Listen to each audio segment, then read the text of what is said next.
All praise, all praise. Yabrak Kam Yahweh Hamashiach Yahushai, it's your brother Karat Zayah Ban Yasha'Allah, also known as Isaiah Yasha'Allah. All right. All right, so we're going to get it started real quick. I just want to give a quick one last salute to all of the brews that's out there sincerely doing the ministry, holding down the standards, the customs, the law, statutes, and commandments of the God of Abraham, Isaac, Jacob. This is what makes us set apart. All right, what makes us set apart is whenever we agree and we know that what we're going to do is different, excuse me, is different than what we used to do. All right. If you're an Israelite and you're still doing the same things that you used to do whenever you was in the truth, then, whenever you was in the world, then unfortunately you are missing the mark. All right. Now the scriptures tell us, we have all sinned and fallen short of the glory of the Most High. All right. The scriptures tell us we've all sinned and fallen short of the glory of the Most High. But there's also there's another principle. All right. And this other principle says what? As it was your mind to go astray from Yahweh, so be it your mind, return and seek him 10 times more. And this is the standard of your brother Karat Zayah. My standard is not only to go harder in my dress code, my standard is also to go harder in my speech, in my behavior, in my character, in my moral development. When I make a mistake, to fix the mistake, to tell our family members how to fix our mistakes and how to not continue in those things. All right. Remember the Apostle Paul, which the Apostle Paul was an accredited apostle. He was accredited by Yahushai first. Then the other apostles of Yahushai accredited him by putting him on the actual elders council. Okay. The Apostle Paul went out through the world teaching the gospel of Yahushai Hamashiach, the one who the world ignorantly and accidentally calls Jesus Christ, Yahushai Hamashiach. So what we want to do is, as a nation, we want to set a higher and a better standard of how things should be. All right. So I'm going to play a video. I'm going to play a couple video clips. And one of those video clips are about the 4th of July. All right. We know that we're coming up into the 4th of July season. Have y'all noticed that a bunch of Israelites kind of slacked off from teaching on these standards? Just kind of knowing that they're Israelites and just going around about not telling nobody else what it is, not warning the people, not lifting up the standard, not blowing the shofar, but just being like, I'm an Israelite, I know better, but not showing other people how to do better. Not showing other people where our people are in error at. The Most High said, cry aloud, spare not, lift up thy voice like a trumpet, and show the house of Israel their transgression and my people their sins. We are not supposed to be involved in Christmas, Easter, Thanksgiving. We're not supposed to be involved in 4th of July, where the white man lied to the North American Indians. The white man lied to the so-called Mexicans. The white man lied to the Haitians. The white man lied to the Negroes. And don't get me wrong, some of my best friends are white.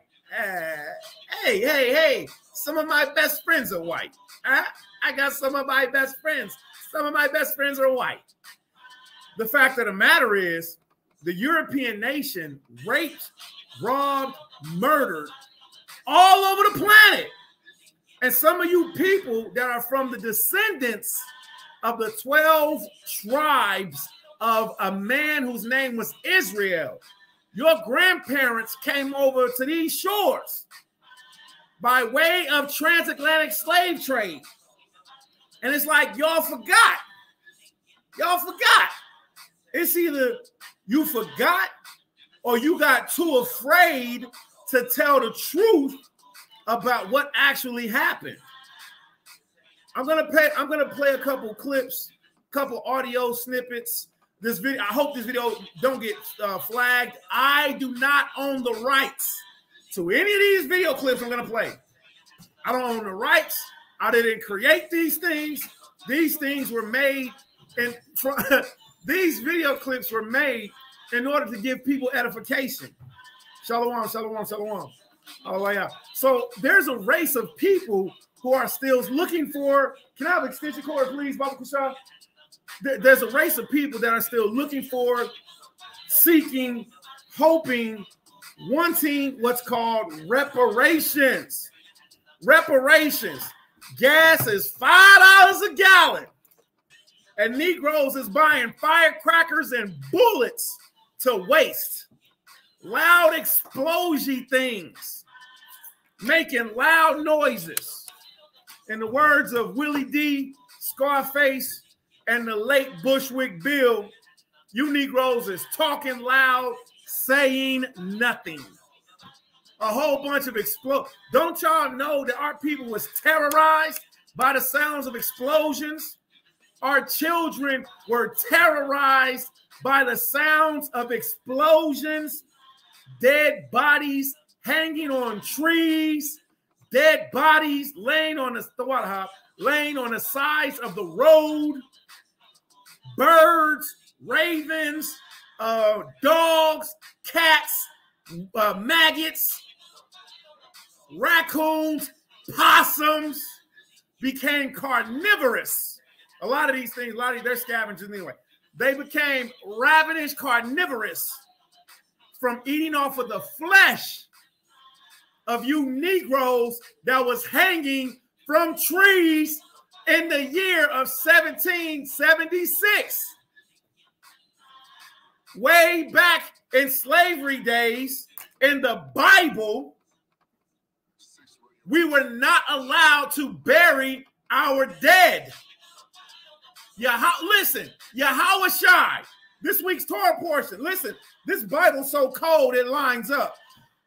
Excuse me. You just need to listen to the right people that's actually caring about you enough to stay on the same subject. Opposed to whenever I get into my feelings, I want to talk about everything I'm feeling, opposed to talking about what's going to nourish the children of Israel, to whom it may concern. I used to do that too. I ain't gonna stunt. Be like, yo, man, this brother, I still do it sometimes. I ain't gonna stunt, you know. Right. Thank you, Sal. I still do it. So sometimes, you know, like a brother will be talking about, we supposed to be vegans, and I'll be like, wait a minute. This week's Torah portion says this. All right. So you need to listen to the right people who actually has love enough for you to be able to say, listen, this is the season for this. This is what we're talking about. This is what we're going through. All right. What you eat doesn't make my digestive tract move, if you get what I'm saying. All right. To all the so-called Essenes Nazarites. Back to the original point. During the time frame of the transatlantic slave trade, from the time before the transatlantic slave trade, there was an abominable thing that happened which went against the laws of the God of Abraham, Isaac, and Jacob. All right. And the law of Yahweh says that when a person is dead, we are supposed to bury that person that day. And the wicked Romans, the Grecians today are the Greeks, the Europeans, the Edomites. They refuse to let us bury our dead. Men, women, children, whole families hanging from trees. North American Indians, I believe they are the tribe of Gad because they fit the biblical prophecies.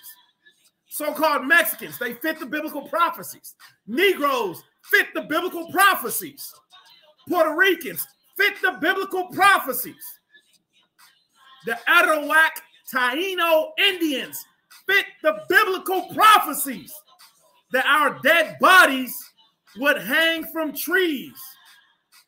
You can Google Mexicans lynched, Mexicans hanging from trees. You can Google Zoot Suit riots, Z-O-O-T, suits, S-U-I-T, riots. And you will see how Esau has been systematically destroying the children of Israel. And now, since we're coming up on the so-called 4th of July, because that's what it is. It ain't nothing for us to celebrate. The 4th, now that we're coming up on the 4th of July, Negroes want to shoot off firearms. You know how much bullets cost right now? Bullets are expensive. Now, I shot off firearms to teach my family how to operate them. And then I put them up. I put up the proper procedures of making sure our families are safe. But buying small explosions, buying firecrackers, fireworks, that ain't got nothing to do with what Yahweh told us to do as a nation. You Negroes got to stop cooning. You got to stop cooning. You should be ashamed if you and your family members are still celebrating the 4th of July. You should be ashamed if you and your family are outside driving around saying, ooh, look at the pretty fireworks. No, you should be like, no, Bon, no, Banaf. That explosion is the same representation of the explosion when the Europeans were shooting guns at us in our back, talking about, I bet you my nigger's faster than your nigger. Hey, how much you want to bet my nigger can outrun your nigger? All right, come on, Jim. You ready? You ready, Jim? All right, get your fastest nigger. Well, I'm not gonna get my fastest because he sure can shuck that corn. He sure can get out there in that cotton field. He sure can get out there in that sugar cane field, in that banana field. Matter of fact, let me show y'all something real quick. I'm gonna pause this track. I pray that this video doesn't get flagged. It might get flagged. I don't know. I don't know. It might not. Again, I don't know how many times I gotta say it. I'll put it in the video. I don't own the rights to any of these video clips, to none of this music. I don't own the rights to none of this stuff. All right, hold that thought. Banana boat song. Banana boat song. Goodness gracious, boy. Hold that thought. I don't own the rights to none of this stuff. Banana boat song. Deo, all right? Harry Belafonte. Deo. It's ridiculous how these biblical prophecies fall into play. It's ridiculous how these scriptures come into play. Y'all make sure y'all share out these videos. Make sure that y'all push like, subscribe. We're broadcasting live on Facebook, broadcasting live on YouTube. All right. Harry Belafonte. Watch this, man. I'm going to get this. I'm going to get the lyrics to this song. Pay very close attention to this. The lyrics go, Deo, Deo, right? Did not Yahweh say in Deuteronomy chapter 28, we would say, would God that it was day? Would God that it was night?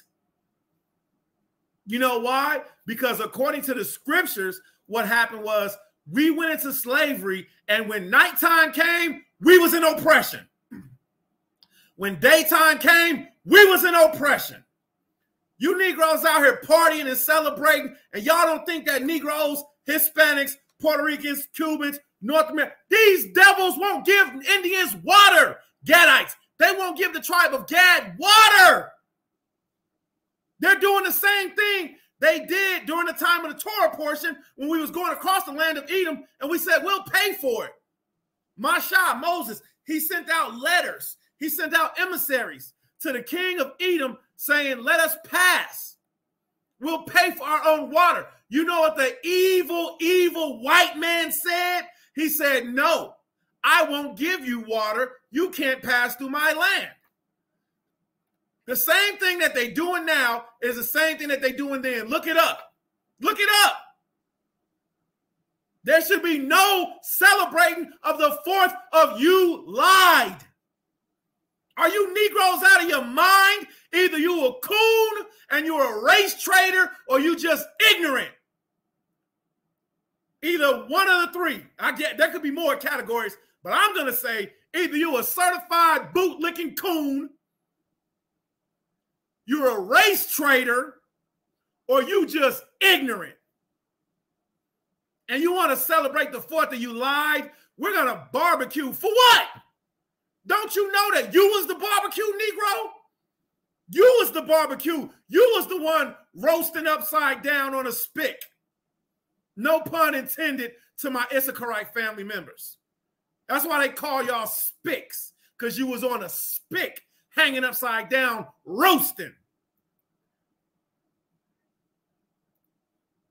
Let me get an image real quick. Indians roasting on fires by the conquistadors. Let's see if I can pull up an image. It's so crazy. We live in an age of information. All you got to do is Google it.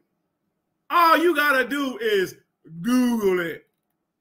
These Gentile devils had us hanging upside down. What that one comedian say on from what's that show? Daggone Seinfeld. What'd he say? He said 400 years ago, we would have had you hanging upside down with a fork in your bum. And he was telling the truth. You Negroes better wake up, man. Y'all taking hands with the oppressors. Y'all compromisers. And that's why, you know what? I just came to a realization a little while ago. I'm really cutting a lot of so-called Israelites off. You know why? Because they're compromisers. I'm not a compromiser. I'm not a compromiser. I'm not one of them ones that can be like, oh, you know what? It's hot today. I'm not going to wear no fringes. Oh, you know what? It's the Sabbath day. Yahweh understands. We're in slavery. I'm going to go to work today. He going to forgive me of my sins. I'm not a compromiser. And I can't kick it with compromisers because they weak. Yahweh said, as it was your mind to go astray from me, so be it your mind, return and seek him 10 times more. Yahweh didn't say, seek me 1 time more. Oh, you found out you a Jew? You found out you an Israelite? Oh, that's what's up. Good for you. Now what? Now you got to be obedient. Don't be a coon. Don't be a race trader. And don't be ignorant.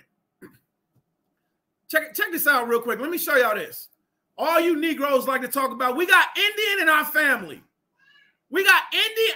My mommy's Indian. My daddy got Indian in our family. This is what was happening to the Gadites. You had all these conquistadors, these Spaniards, these European so-called conquerors, Nicolaitans, Nikes, as you can call them. And look who's getting roasted on a spit. The good old tribe of Gad.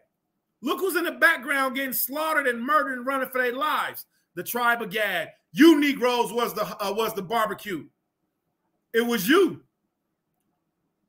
And you want to compromise and kick it with the slave masters and the oppressors? Look at this. Deuteronomy chapter 28, verse 67. In the morning you shall say that it was evening. In the morning, we would say, oh my God, I can't wait till the nighttime comes. Why? Because we was out there in them cotton fields and them plantations, and you Negroes completely forgot because you comfortable. It don't bother you no more that when you hear the sounds of, that was the sound of them firing on our nation. That was the sound of them saying, run, boy, run. You want your freedom? Come here, come here, come here. Hey, come here. Come here, you little nigger. Come here, nigger. That's your daddy? Let's see how fast your daddy can run. Go ahead, run, nigger. And I'm not running. I'm not running. Hey, nigger wench. Come here, you nigger. Come here, you black nigger wench. Come here. This your baby? This your woman? Let's see how fast your husband can run, nigger bitch. Because they called us nigger bitches. They called us nigger bitches, and they made you black women eat from out of their hands. They called you black women nigger female dogs, and they made y'all eat from out of their hands. And today you got black women that Eve from Rough Riders. Who's that girl? She a coon. She got an Edomite white husband with a little Edomite white baby in her belly. She a coon. They made y'all eat out of their hand. Come here, little nigger boy. Let's see how fast your daddy can run. Run, boy.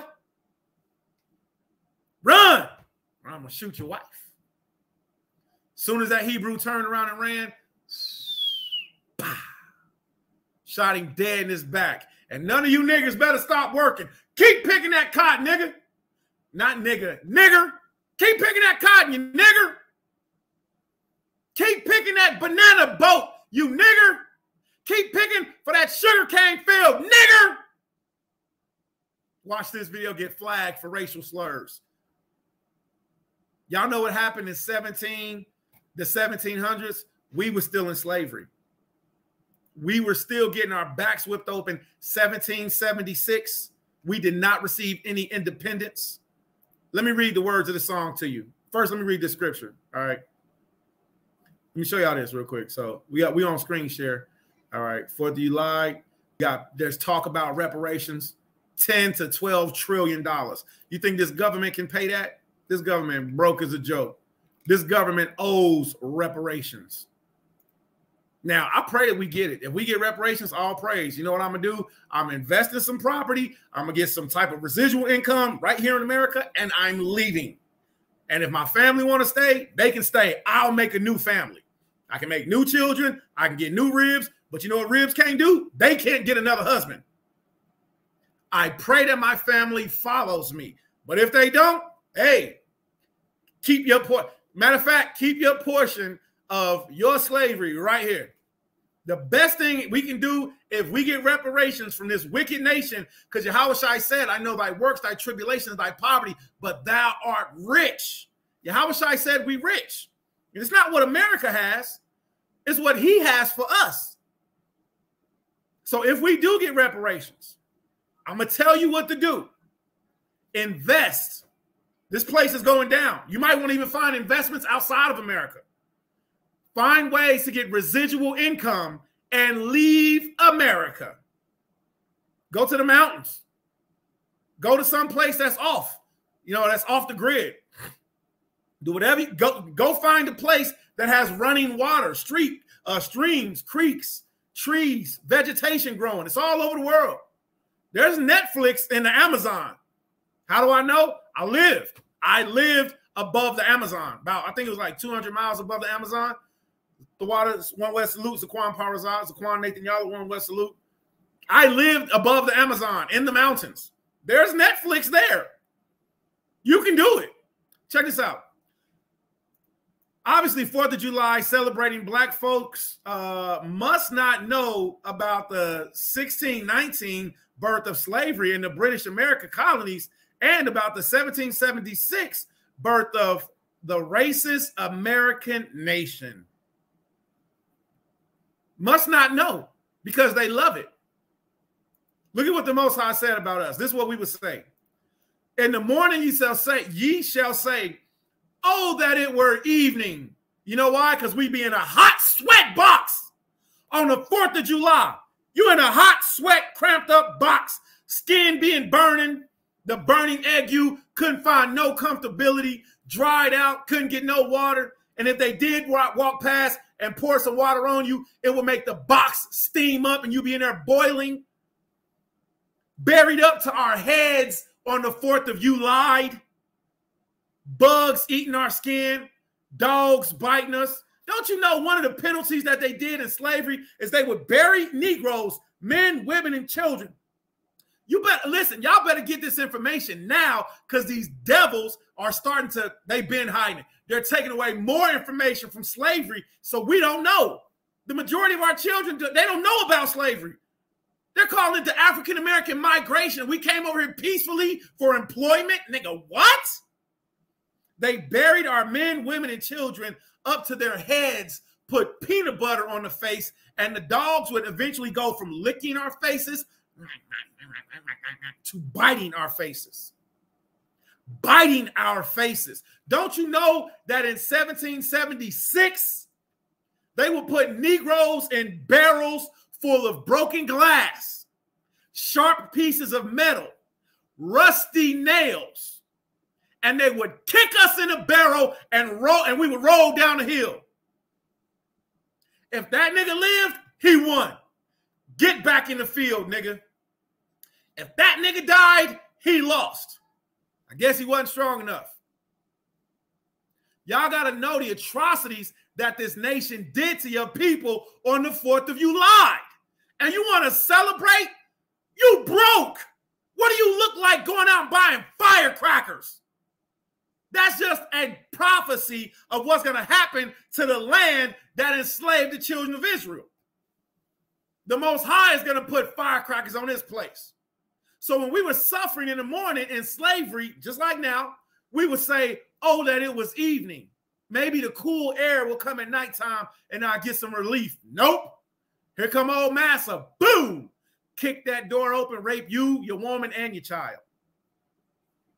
And in the evening, ye shall say, oh, that it was morning, because of the fear which terrifies your heart, and because of the sight which your eyes shall see.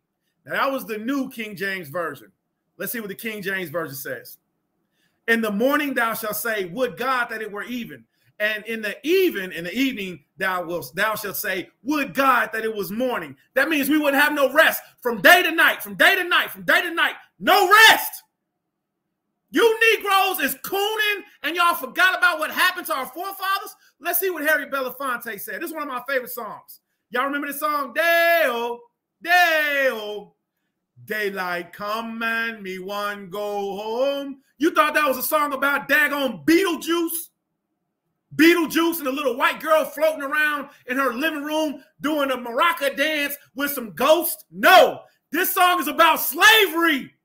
They put it right in front of your face, and you so blind, you so careless that you don't even see it. You just see it, and you think of the movie Beetlejuice. Beetlejuice. Look what Harry Belafonte said. He said, work all night and drink a rum. Man, I work all night. I work all night, I drink rum. That was the curse of the tribe of Benjamin in slavery. But watch this. Daylight come and me one go home. Look at this. Stack banana till morning come. He not talking about he had a good job. He was talking about the slavery that the tribe of Benjamin was in on those banana plantations. First of all, bananas are dummy heavy. Second of all, let me read this part because you might not know this part. Work all night and drink a rum. Daylight come and me one go home. Stop banana till the morning come. Didn't the Most High say it would at even we would say would God it was morning, and morning would God we would say it was evening? There's a song called Oh the Israelites by guess who? I think Harry Belafonte did it. Look at this. Daylight come and me one go home. Look at this. Come Mr. Taliman, tally me banana. Come Mr. Taliman, tally me banana. You thought this was a party song? It's a slavery song. It's a song that's put right there to help us remember, to remind you Negroes. You know who the Tallyman is? The Tallyman is the one that says, well, nigger Reynolds, nigger Morrow, nigger Stevenson, because I bought you, you're my property now. Nigger Tennessee, that's my grandmother's name. My grandmother came from Madagascar. All praise Yahweh. My grandmother came on my mother's side, came from Madagascar. Israelites was in slavery in Madagascar. When she got to Tennessee, they didn't have a name for it, so they just called her Tennessee. Tanasi, which is a Gadite name, right? So the Tallyman was the one that said, come here, Tennessee. How many bananas you get? Oh, you only got one bushel? Get back out there and work, nigger. You're going to work till you get them bushels. You ain't getting no sleep. And you're still going to be up in the morning to get you want some rum? You can take some rum. You can take some rum, or you can take this whip. Come, Mr. Tallyman. Tallyman was the one who in that movie 13 Years a Slave was the one that beat the Israelites because they didn't carry enough cotton. You know how heavy cotton can get? That Yahweh is so just and true. First of all, cotton is very light. You know how much cotton you got to pick to get a heavy bag of cotton? I don't. I praise Yahweh. I never had to pick cotton. The one time I did pick cotton, I cried like a baby. The two times I picked cotton, I cried like a baby. I went out there, I grabbed it, and this is the funny thing about the cotton seed, the cotton plant. It has these buds that go on the side. It's like 4 of them on both sides, and they're real hard. There's thorns. It's a small piece of something soft with thorns around it. So all day you got thorns going up in your cuticles, up in your fingernail, blood on the cotton, blood on the trees, blood on the ground, fingertips sore. Get out there, pick that cotton again, nigger. Happy 4th of July. So the tally man was the one who counted up if you got enough. Did you get enough? All right, you're doing good. You're a good picking nigger. All right. All right. No, you don't get nothing. Get back on out there and work. I'll come and rape you later. All right. Tell your husband I'll be there. All right. Got some Vaseline for him too. Because the white man is the devil that the Bible speaks of. Let me show you this. Sold ye unto the Grecians, KJV, Blue Letter Bible. That's what it say, sold. That's what I'm talking too fast. Sold unto the Grecians, KJV. Look at this. Let me show y'all what the so-called white man did. I did this one time on the last 4th of July, and I got flagged, kicked off of Facebook. All right, I gotta be more discreet. I thought we was allowed to tell the truth, but we not. Don't tell the truth on a white man. They'll kick you off of their social media platform. Ain't that something? That's because they the devil that the Bible speaks of. And I know your best friend is white. I know your homegirl is white. I know you got a baby by a white boy, a baby by a white girl. But guess what? They still the children of the devil that the Bible speaks of. Look at what the Most High said. Because you have taken my gold, my silver and my gold, and have carried into your temples my good and pleasant things. Look at this. Joel chapter 3, verse 6. The children of Judah and the children of Jerusalem have ye sold unto the Grecians. The Grecians are the Greeks, the children of Ionian. These are the Javan. These are the Gentiles. That ye have removed them far from their border. You see that? So the Most High said they sold us and removed us far from our borders. Now look at verse 3. This is terrifying. Joel chapter 3, verse 3. Ye have cast lots for my people. 45 for a nigga, 45 for anybody got 50, 55 for a nigga. Anybody got a good going soul, nigga, 65 for a nigga, or 85, 90, 255, 200, 344 for a nigga. Sold! That's called casting lots. 45 for a nigga, 45 for a 40, can I get a 45 for anybody got a 45 for anybody got 30, 30, 40, 35, okay, now price not going down, we're going up. 65 for a nigga, 80, 85 for a nigga, 95 for a nigga, can I say 99, 97, 97, 97, 97 for a nigga, 97, 97, 99, 99 for a nigga, 800, 800 for a nigga, sold! That's called casting lots. You niggas forgot? You out here buying your children firecrackers and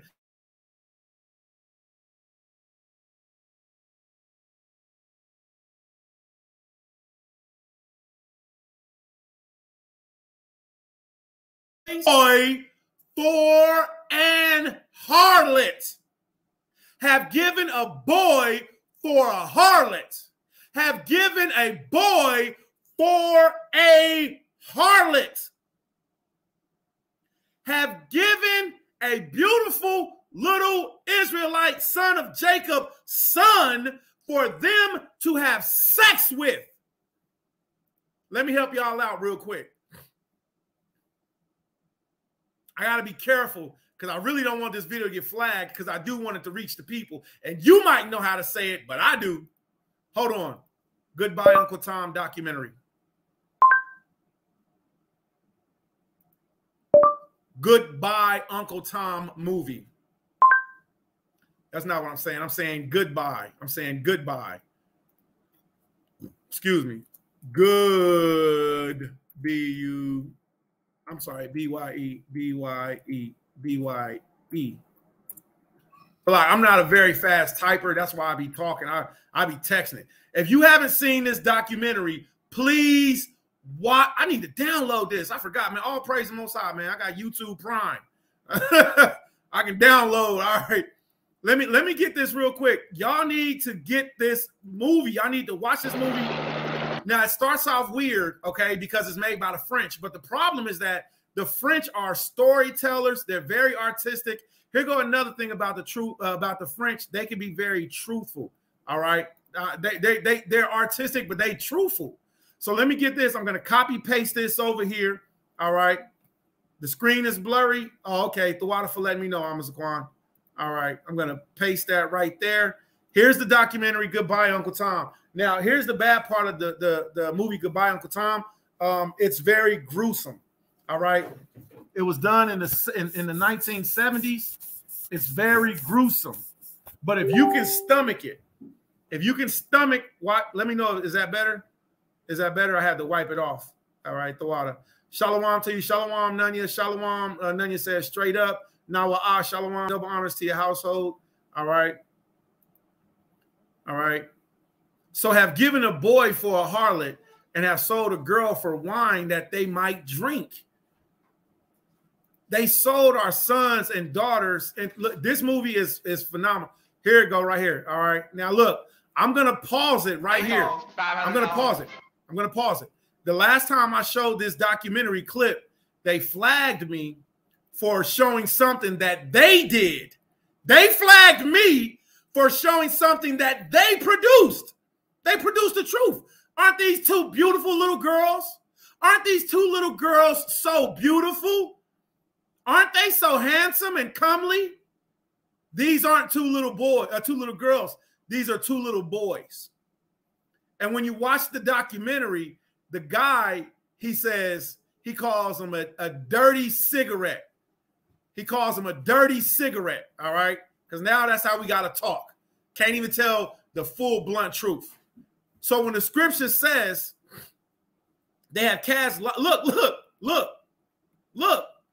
because they have taken my silver and my gold, let's go back to this amazing documentary.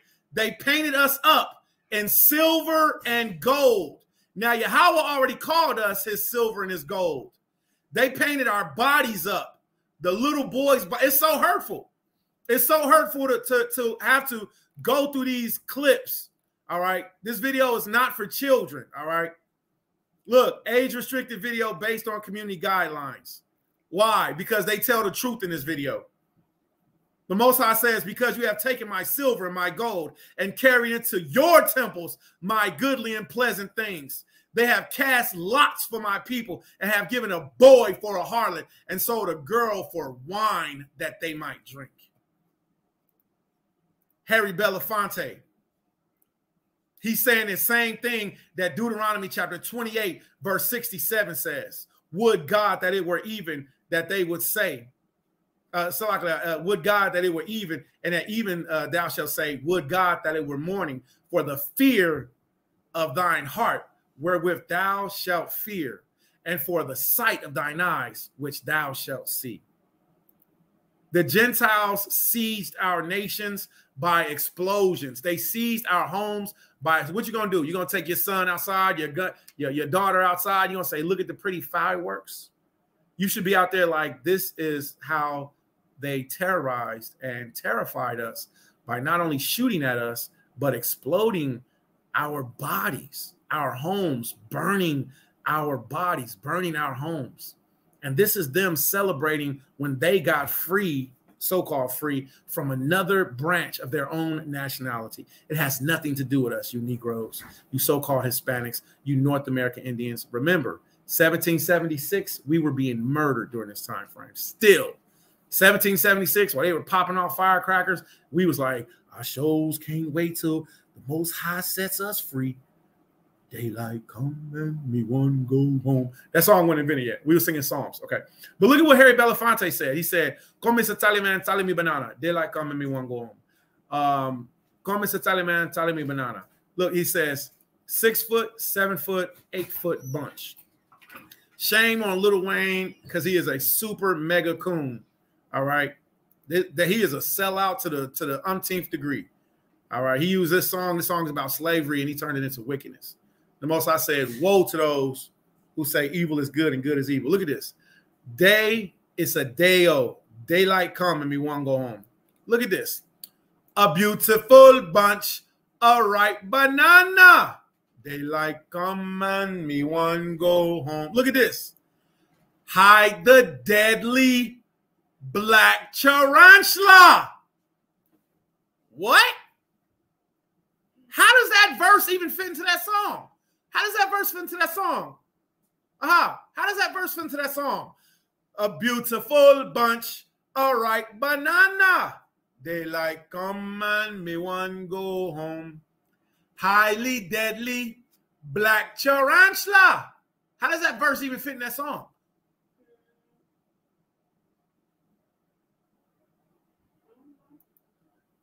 Spiders love bananas.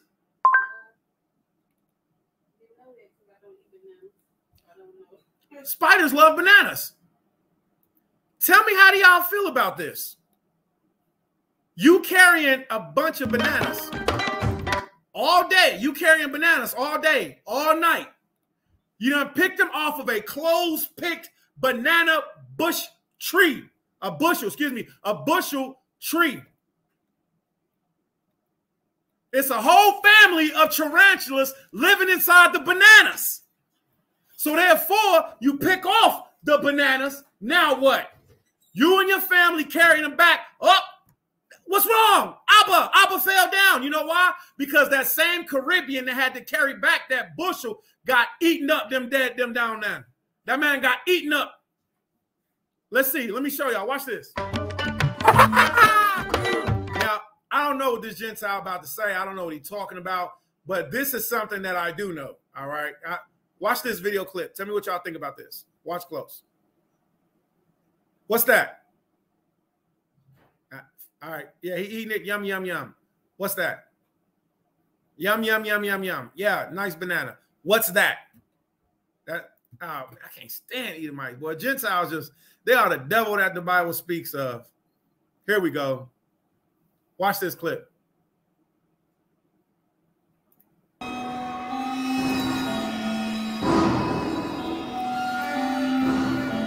Watch close. Still 808 savages. We can do without the music. Watch close. All right. A beautiful bunch of ripe banana. They like come and me want go on. Now on the line y'all see that right there? You see that right there? On the line it said hide the deadly black tarantula. But I've heard some people say highly deadly black tarantula. What is this? What do you see? Uh-oh. Because I know some people, I like bananas. But did you know that in the Caribbeans, Negroes was falling down dead because we were carrying her all night, all day. Now, all of a sudden, and then you fall down foaming at the mouth because a deadly tarantula done jumped out banana.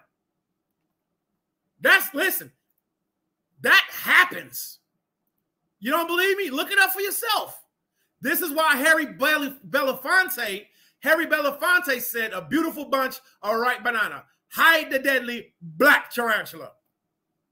And you thought this was a song about Beetlejuice. Hold your horses. Y'all gonna love this one. This is, if you don't know, we got the speech. We pulled it up. All right, Frederick Douglass, for those of you who don't know, is a champion for our nation. All right, we're gonna watch this. This is 1 minute and 52 seconds, and everybody should take this speech, this animation. I want y'all to share this about. All right, share this around. All right, share this about.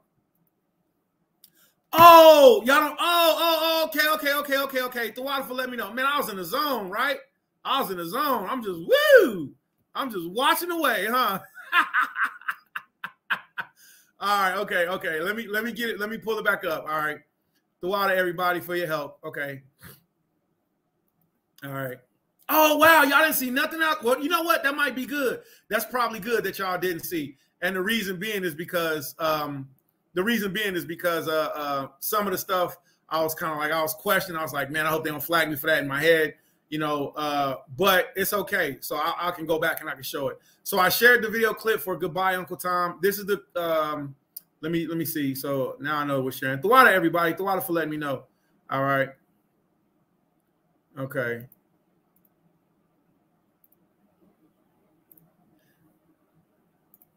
No problem. Yahweh put in my spirit, so it's still there. All right. Let's see. Harry Belafonte, Banana Boat Song. So y'all heard the scriptures. We read the scriptures. All right. This is Harry Belafonte. All right. And y'all can check out his music. The man's music is amazing. All right. But let me get this real quick. Here go the lyrics. This is what we was reading. Deo de la come me one go home. Day. It's a day. Oh, they like, come man, me want to go home, right? So work all night and drink a rum. Stock banana till the morning come. Come me say tally man, tally me banana. Come Mr. Tallyman, tally me banana.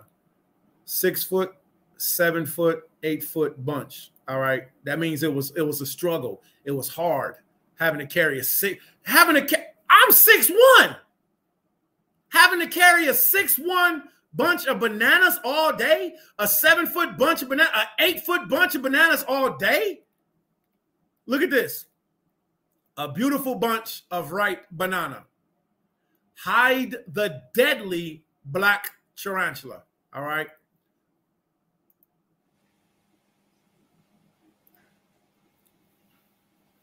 So the Most High told us that he would send beasts upon us. You can't make this stuff up. Me personally, I get some bananas. I'll grind them down. I'll mix them with some peanut butter. Did y'all see that? Y'all see something move right there? I did. Did y'all see that? I'll mix some banana with some peanut butter, mix it with some water, make a big old smoothie and be straight. But in our captivity, we had to suffer, just like the tribe of Judah suffered here in America, in the cotton fields. It wasn't just, look at that. It wasn't an easy captivity. You know who else liked bananas? Spiders. Tarantulas like spiders. I'm sorry, tarantulas like bananas. Spiders like bananas. Look at that. Look at that. Oh yeah, that's real. That's real all day. So now you have an entire 6 foot, 7 foot, 8 foot bunch of bananas with black tarantulas, with spiders inside of them coming out and biting us because we in slavery and we just trying to get our job done for blah! That should have made your skin crawl. That man said, I ate an apple. Yeah, I feel you. I feel you. That's real. Let me share it. Let me get this video clip and I can share it with you so you can understand what Harry Belafonte was talking about in this song. 6 foot, 7 foot, 8 foot bunch. All right. Beautiful bunch of ripe banana. Look at this. Hide the deadly black tarantula. We was always singing songs about our slavery, about our captivity. All right. For those of you who don't know, this is a good image of Frederick Douglass. Frederick Douglass did a powerful speech. All right. And the speech is, what to my people is the 4th of July. All right. Let's see what he says. Very powerful speech. We're also going to play this clip. You know why? Because if you don't recognize this woman, this is the devil that the Bible speaks of who had Emmett Till murdered. All right. This show is called Indisputable. This is an amazing show. Okay. I'm subscribed. All right. This brother does an amazing job of exposing the wickedness of the so-called white man. This Edomite woman who had Emmett Till murdered, there was, I'll play the clip and I'll let y'all see for yourselves. But let's check this out real quick. I already shared this in the room. Make sure that y'all get this and let your children see and hear and watch this. Okay. I'm going to also, one more time, show y'all a clip of, I'm not even going to show the clip. I'm just going to share the clip of Goodbye Uncle Tom to where it shows our children were painted up as silver and as gold. Our boys in the book of Joel, all right? Yoel, chapter 3, Yahweh says that what? That our children were sold unto the Grecians. And this is exactly what happened. Let's see what Yahweh said. What is the 4th of July to the Negro slave in America? It's a day of terrorism. It's a day where we were exploded. It's a day where we were murdered, where, yeah, I'll say it. We were exploded. I don't care, whatever. Forget this language, man, whatever. Y'all know what I'm saying. All right, so share this clip out to your family, to your friends. Let's see what Frederick Douglass says. What to the American slave is your 4th of July? I answer, a day that reveals to him more than all other days in the year the gross injustice and cruelty to which he is the constant victim. To him, your celebration is a sham, your boasted liberty an unholy license, your national greatness swelling vanity. Your sounds of rejoicing are empty and heartless. Your denunciation of tyrants, brass-fronted impudence, your shouts of liberty and equality, hollow mockery. Your prayers and hymns, your sermons and thanksgiving with all your religious parade and solemnity are to him mere bombast, fraud, deception, impiety, and hypocrisy, a thin veil to cover up crimes which would disgrace a nation of savages. There is not a nation on the earth guilty of practices more shocking and bloody than are the people of the United States at this very hour. Go where you may. Search where you will. Roam through all the monarchies and despotisms of the old world. Travel through South America. Search out every abuse. And when you have found the last, lay your facts by the side of the everyday practices of this nation, and you will say with me, for revolting barbarity and shameless hypocrisy, America reigns without rival. Hallelujah. Basham Mashak Awashah. Listen, that first of all, that video, it gives me chills when I watch it. There's so many different videos where people are quoting that 4th of July speech by Frederick Douglass. I want to go through a few things real quick. First of all, I have here for you all, here's the link of the entire speech. Frederick Douglass was a G. Frederick Douglass did this entire speech in front of the president on the 4th of July, an all Edomite crowd. He was an enslaved Negro who had got his freedom, and he stood up there in front of all these devils and gave this speech. It wasn't a 1-minute marker. This is how long this speech is. And they had to sit there and listen on the 4th of July. This is the entire speech. So what are we teaching our Yaladim? What are we teaching our children? What are we teaching the future generations? I'm going to copy and paste this link for you. Don't be ignorant. Don't be some coon. Don't be some slave-minded Negro. Don't be no unlearned Israelite who don't know no better. Listen, the information is out here for you. This is what separates us. This is what makes us holy, is by putting away their things and doing our customs, our speech, our food, our dress codes, our ways of living that was instituted and given to us by the God of Abraham, Isaac, and Jacob. And you Negroes is some daggone race traders. You some slaves in your mind. Oh, God blessed me with money. Happy 4th of July. I'm just going to love God and give it back to him. He don't want it. Now, the beautiful part about this video right here is whoever did this is a genius.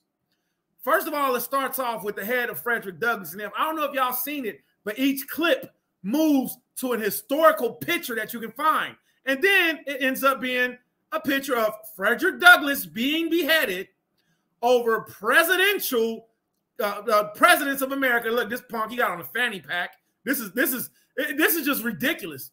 You know, eating a creamsicle ice cream. Happy 4th of July. What is this to a Negro that's still in slavery? This animation says so much. Whoever did this is a genius. To all of these presidents, they all own slaves. All of them owned Israelites. While you eating your creamsicle and we serving you Long Island iced teas. And it looks like, yeah, this picture right here, yeah, this looks like, oh, it's a positive image, whatever, praise, whatever. You see the Negro actually got chains on. This is actually a symbol that's on a flag that's in the Caribbeans. All right. Am I not a man and a brother? Holding up the banner, but in this image, they got him holding up the umbrella over the Bate boy, sodomite, little soft Gentile who ain't had to do nothing. He ain't got to do nothing with the feminine wig on his head. Each one of these images have a representation of something that you can actually see in today in Google history. We don't got nothing today. I forgot the name of this brew, but this is the actual depiction of a brother, and Zaquan Nathan Yalla knows his name. I forgot his name, but let me see if I can look it up. Let me think of the proper wording. Negro lynched, shot with over 100 bullets, and burned alive. Now, I don't know. That didn't work out saying burned alive, because if he was shot with over 100 bullets, he obviously wasn't alive. But let me see if I can find the image. Man, all praise, Most High, bless the souls of our people. Man, just Negro. You know what's so wicked about the white man? They are literally publicly taking information. You put Negro lynched, shot with over 100 bullets. They give you a whole bunch of flyers. Man, Google is something else, man.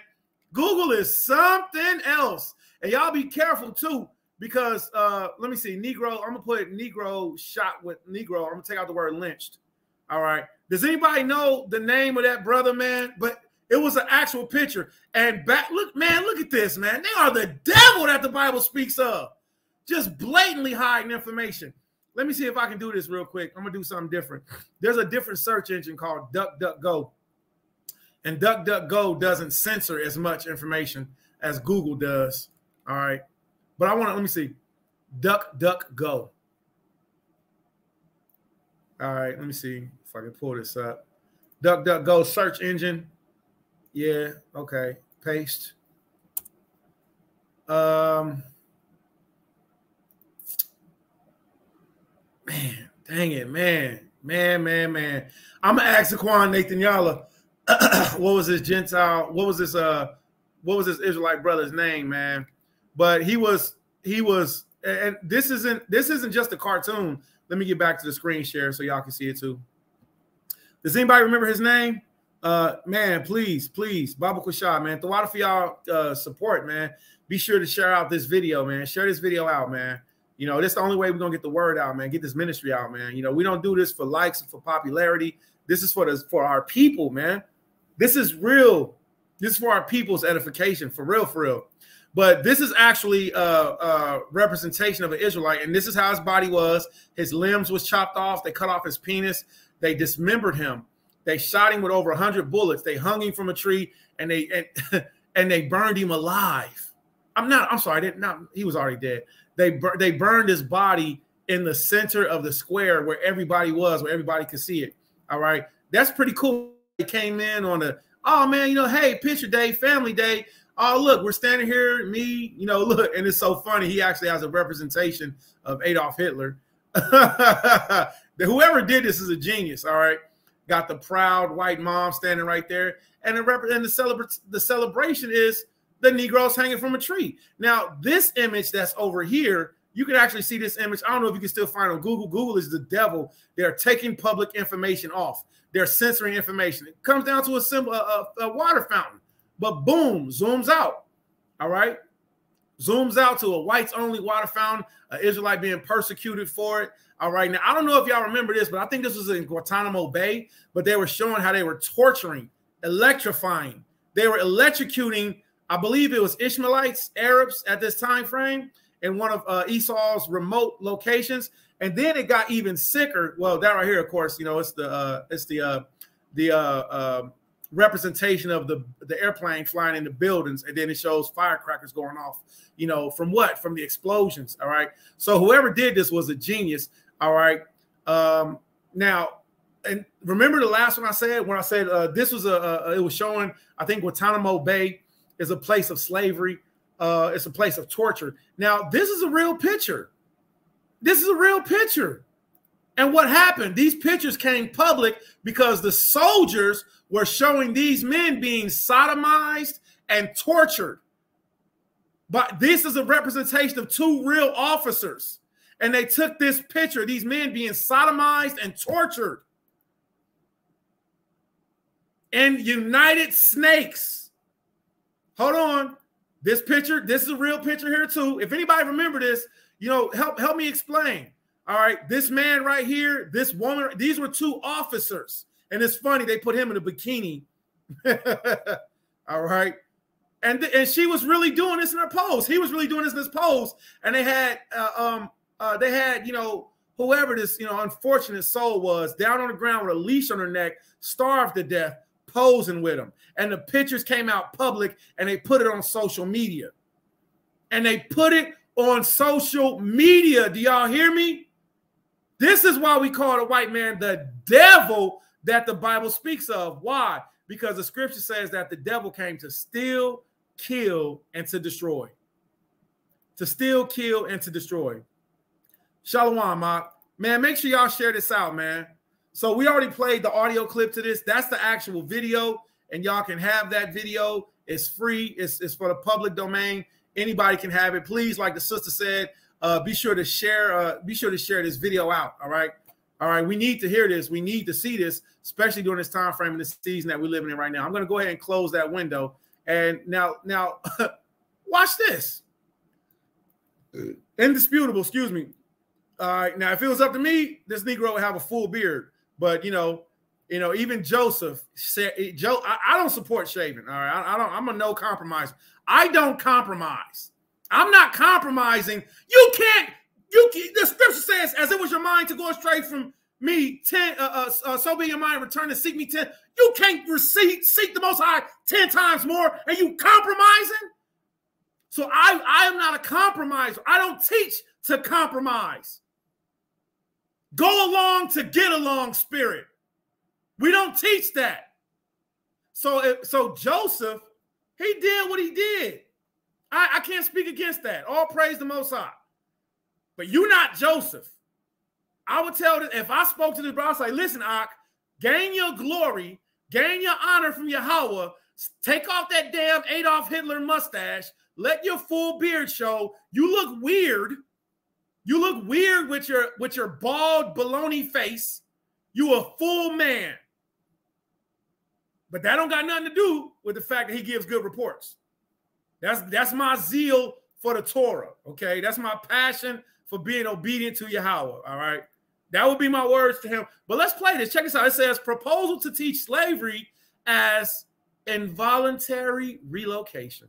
Texas teachers, part of a committee, they have recommended to the state of Texas to eliminate the word slavery and replace it with involuntary relocation. I kid you not. This is happening because of a state law that was passed in Texas and signed by the governor. I'm going to get into that in a moment. Let me bring your attention to Senate Bill 3. In this case, a group proposing second grade curriculum revisions was given a copy of Senate Bill 3. Senate Bill 3 is a Texas law that dictates how slavery and other issues of race are taught in the state of Texas. The law states that slavery cannot, hear me loud and clear, cannot be taught as part of the true founding of the United States, and that slavery was nothing more than a deviation from American values. Okay. You hear that? Slavery was nothing more than listen. So it's a bill that says slavery cannot be taught, and that slavery was just a deviation from American values. When you look up the original word for American, it's actually referring to the North American Indians. It's actually referring to the people who inhabited this land, the copper-colored people. Listen, man, these people are the devil that the Bible speaks of. Steal, kill, destroy. Countless Israelite lives. Countless. Over 100 million. Easy. Easy. Over 100 million men, women, and children. Children. And these devils want to hide their lies? Well, Zechariah chapter 11, verse 5 already speaks against them. We'll see what that says. Okay. So you already see what they're doing. They're creating the pretext so they can have a curriculum context to teach that America had nothing to do with slavery. The white man is the devil that the Bible speaks of. There's no way around it. The Arabs, yeah, they'll get your daughter to come to Dubai. They'll get your wife to come to Dubai. They'll get the TikTok model to come to Dubai. They'll get the Instagram model to come to Dubai.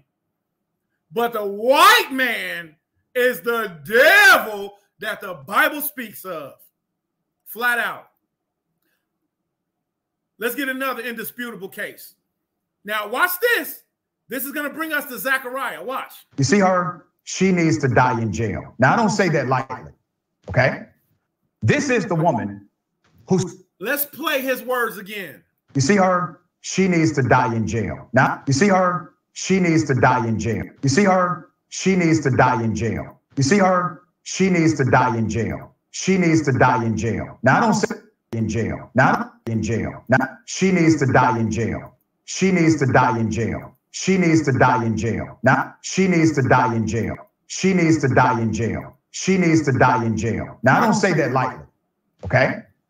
This is the woman who started the chain reaction that got Emmett Till killed. No, that got Emmett Till murdered. When you go to the book of Exodus, the Most High doesn't say, thou shalt not kill. Because if I kill somebody and it's for a righteous cause, then Yahweh gave me that parameter. If I go to war, I have permission to kill. If my woman has sex with another man, the scripture says the rage of that man is his jealousy. And if something happens, I can't say. I blacked out. A crime of punishment. I'm a crime of passion. Listen, there's a righteous judgment for killing. Please don't think that I'm that Negro, I'm that Israelite who don't believe in whoopings. I believe in whoopings. I believe in beatings. I believe in incarceration. I believe in a confiscation of goods. And I believe in putting people to death when the cause causes for it.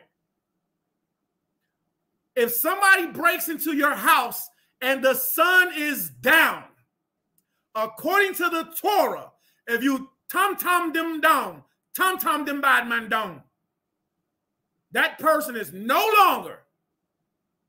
You have hit their disconnection from Yahweh's Wi-Fi hotspot. That is righteous according to the Torah. If a child disobeys his father and his mother and is froward and rude and disobedient, he's a drunkard. And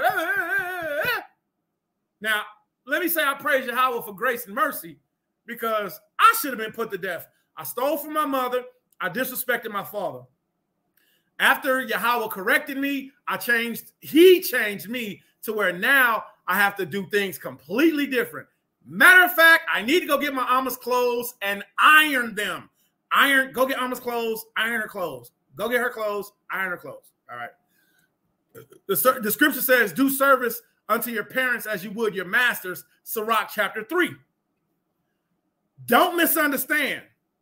I believe in bamboo cane beatings across the back. I believe in no more than 40 stripes. You know why? Because I'm not a compromiser of the Torah. Yahweh said it, that's what it is. When that man made that statement, this woman should die in prison, she is a false witness. The penalty that happened to Emmett Till is supposed to happen to her. She's supposed to be beaten. She's supposed to be burned. She's supposed to be mutilated. She's supposed to be in a river bloated. Everything that happened to Emmett Till was supposed to happen to her. And you know what she knows? She knows that her judgment is going to be worse than that lake of fire. Her judgment is going to be way worse. Way worse. Happy 4th of July. When he was 14 years of age. Now a warrant has been discovered that was never served on her. You hear that? A warrant was discovered that was never served on her. You know, if one of you Negroes got pulled over on a traffic stop and a warrant was out for your arrest and you was driving somewhere to do the good works of the Lord God of Abraham, Isaac, and Jacob, and you got pulled over, they would take you to jail for that warrant. You got a warrant for having bad tags on a car because you was going to your job, but you couldn't afford to pay for the tags yet. I was going to, but I had to get to work in order to get the money, in order to pay you, and you pulled me over in the process of paying you. Now you want to take me to jail. Now you want to warrant me. Now you want to give me a ticket. Now you want to pay me. Now you want me to pay you a fine. Now you're making our lives harder. And this she-devil had a warrant for her arrest for kidnapping a child, a minor. And guess what? Let's hear what's said. This shows you the injustice of this nation. This is why we say, Esau, happy 4th of July. This is why we say the white man is the devil that the Bible speaks of. And this was going to bring us to the book of Zechariah, Zachary, Zechariah, Zach, Zechariah. Yahweh has remembered. Zechariah, Zechariah, Yahweh has remembered. You better study your lessons. You better practice your Hebrew. This was going to bring us to the book of Zechariah, chapter 11. Let's see. In connection to that murder, which provides a legal avenue for her to actually finally be prosecuted. Carolyn Bryant Donut. Let's show a picture of Emmett Till and his mother. Okay? Now that's cool, right? That's beautiful. All praise. Beautiful little brew from Chicago. He might have been my family. He might have been my family member. Emmett Till murder pictures. He might have been my family. Oh, I can't stand the white man. The white man is the devil that the Bible speaks of. And look. This just shows y'all. They take pictures, they take information, they take the truth off of social media. You niggas better get a book. Y'all better get a book. The first thing we pulled up should have been pictures of his face, mutilated, beaten, and disfigured. That's the first. I literally put in murder picture. Hold on. Man.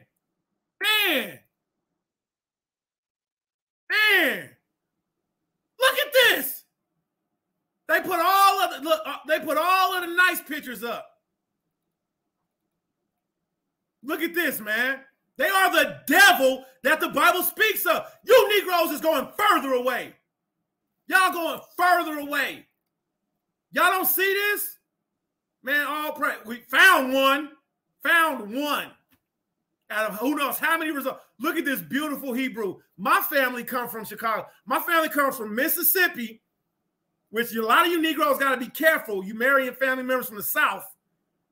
It's very possible you marrying your cousin, which honestly, the scriptures talk about kissing cousins. I'm going to leave that at that.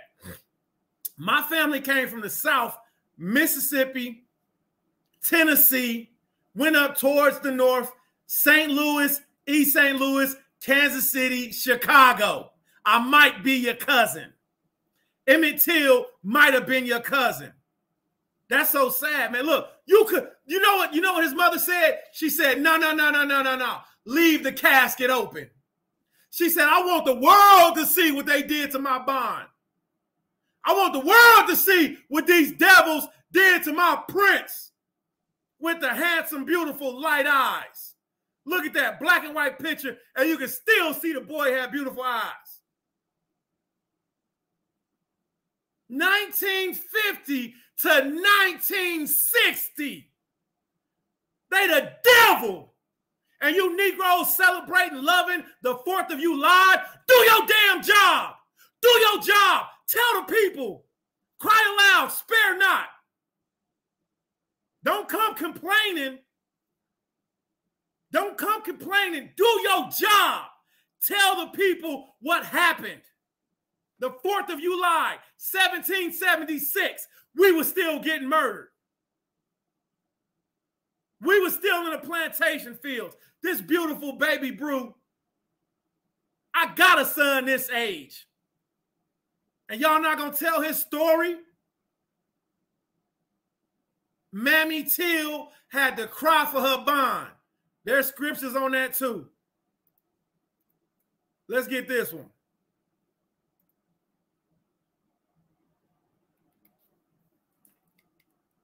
Rachel weepeth and will not be comforted. Look at this. She had to look and be like, that's my boy. Mammy Till was gorgeous. Emmett Till was beautiful. And got that man, that young prince sitting there looking like a reject Jim Henson creation. They couldn't put his face back together for nothing. She said, nah, I'm going to let the world see what they did to my boy. Happy 4th of July. Happy 4th of July. Look at this strong face Hebrew right there. Look at that. Look at that face. Yeah, you devils going to get y'alls. Look at that strong face. Look at that mother weeping and mourning, the mother and her 7 sons weeping and mourning.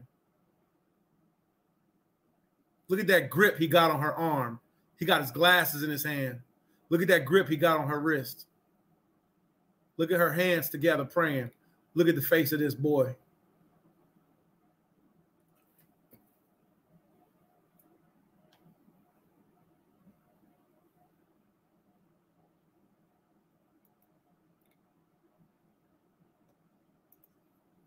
That's Mammy Till Bradley.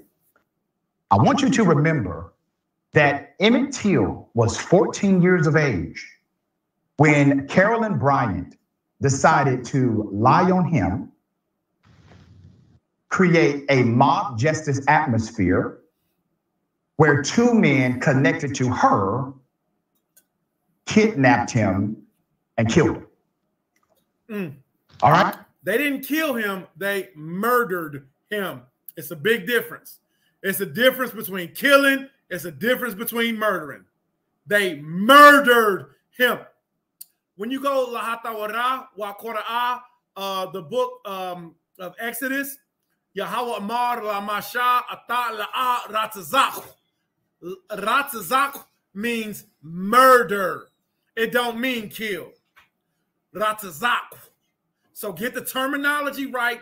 Understand how Yahweh told us to behave. We are a nation of kings. We are a nation of priests. Priests would set out executions. Priests would have a righteous person saved from their good behaviors. But a murderer would murder without right cause, without just cause. And this is what happened to Emmett Till. Emmett Till was murdered. All right, let's get into it. Carolyn Bryant, then husband Roy Bryant, and his half-brother, J.W. Miller, on August 28, 1955, grabbed Till from his great-uncle's home, carried him away, and killed him. Both men are now deceased. A team searching a Mississippi courthouse, they searched the basement for evidence about the lynching of the black teenager Emmett Till, and they found an unserved warrant charging a white woman in his 1955 kidnapping. Now, this is important because this is an unserved warrant and a different element of the crime. This is not murder. This is kidnapping. It's a different dynamic of... You know what's funny about that? The whole time he's been saying killing, killing, killing. Now he want to say the word murder. I think he's a Northern Kingdomer. I think he's a tribe of Gad, because it looks like his beard doesn't grow in on the side, but it grows down here. Because you see how this shade is darker down here? That's so weird. That's so weird. Lips all exposed. That's so weird. Like, you don't feel naked. I just want to take a color pencil and just shave in his top lip. That's so weird. You can tell he has nose hairs. I got nose hair to grow out my nose. You can tell he got nose hairs because there go one right there. You know, got a lot of, he has a lot of hair, facial hair that grows on the side, and then there's a bald spot in the middle. A lot of people have Gadite in them. We don't have, like such as myself, you know, I might have these bald patches. But a lot of people that has Gad in them, probably in Northern Kingdom, Reuben, you know, Issachar, you know, a lot of Dominicans, they don't have a lot of this on the side. But Judah, like true Judah, like they be having full beards. My bad. I didn't get distracted. I just was thinking I would love to speak to him. I would love to talk to him and have a segment on his show called The Devil That the Bible Speaks Of.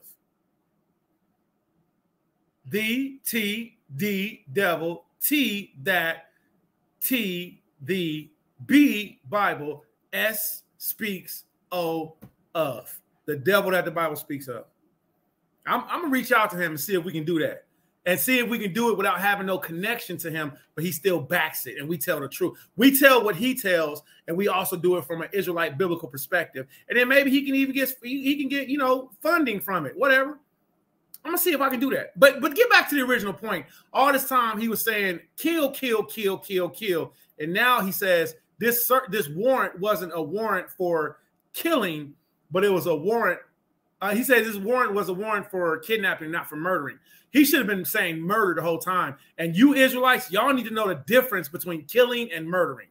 Murder. This is kidnapping. It's a different dynamic of the initial crime that we know on record. All right. Now, it doesn't take away from what he was saying. What he was saying is that this warrant, and again, salute to this elder. He does a good job. He does a good job at what he does. He does a good job. Who knows? Maybe he's got fringes on his suit. Who knows? I don't know. Maybe the fringes are on his heart. But the point is this right here. I don't want to take away from his message. You know, I'm OD. I'm OD Israelite. Okay? I'm OD Yashala. I'm overdose. All right? I'm OD Yashala. I might change my name to that. OD Yashala. You know what? That's a good name. OD Yashala. I'm going to change my name to that. Because the point is, I don't want to take away from his message. So please listen to what he's saying about the warrant that was set out for this Edomite devil. Watch what he says. Unserved warrant and a different element of the crime. This is not murder. This is kidnapping. It's a different dynamic of the initial crime that we know on record. All right. This unserved warrant was charging Miss Carolyn Bryant, a white woman, in his 1955 kidnapping, and relatives of the victim. They want authorities to finally arrest her nearly 70 years later. All right, so yeah, she's in her 80s. Okay, all right, I don't give a damn that she's in her 80s. Right. You have to remember, her privilege ran so deep that literally she had a kidnapping of a minor arrest warrant that got squashed. Y'all hear that? Y'all hear that? R. Kelly just got 30 years. Now, I don't support R. Kelly. He made some good music. That album, Happy People, I can't even play his daggone. Well, actually, I could if I wanted to, but I just choose not to. That album, Happy People, that album was fire. Now, some of his other songs, super suspect. Super, I don't see nothing wrong. That's because something was wrong with R. Kelly. That the whole step in the name of love, yo, that was fire, y'all. That's okay. Now you're reaching out to the adults. But all them promiscuous songs, those was for minors. The point of saying that is to say this. If there was a warrant, Jeffrey Epstein, you know, I don't know if he murdered himself or if he was murdered. We're going to end this video after we do this. I'll come back with a Torah portion recap. So this video, just let everybody know, this video is going to be for this segment specifically. 4th of July. We're not to celebrate these false pagan holidays. And I wanted y'all to see some of the injustice. We're going to get to Zechariah chapter 11 and verse 1 through verse 5. I don't like to just do one verse. I like to read down. I like to start from the beginning. I praise Yahweh for my mother. My mother taught me how to read. She made me sit at the table. She made me fill out applications. She made me fill out forms. In all honesty, I don't need a lot of people to do stuff for me. My mama taught me how to do stuff. I just know how to recognize people who don't know how to do stuff based off of what I know how to do. Isn't that interesting? So I salute my mother for being one of my first teachers. I salute my father for being my Abba. Hallelujah. The point of saying all that is to say this. This man right here, what he's bringing forward, he's giving great information. We see R. Kelly was given 30 years, and when the warrant went out for his arrest, that man went. All right. When this woman's warrant came, they hid her warrant and said, "You don't got to go to court." And then the pride of their heart, they tucked it away like it would never be found. I hope and pray this old kook goes to prison for the rest of her short, wicked, evil life. When I was in summer camp, as I like to call it, I heard the most horrible sounds. I heard men get beat in their sleep. I heard women get, excuse me, I heard men, no women.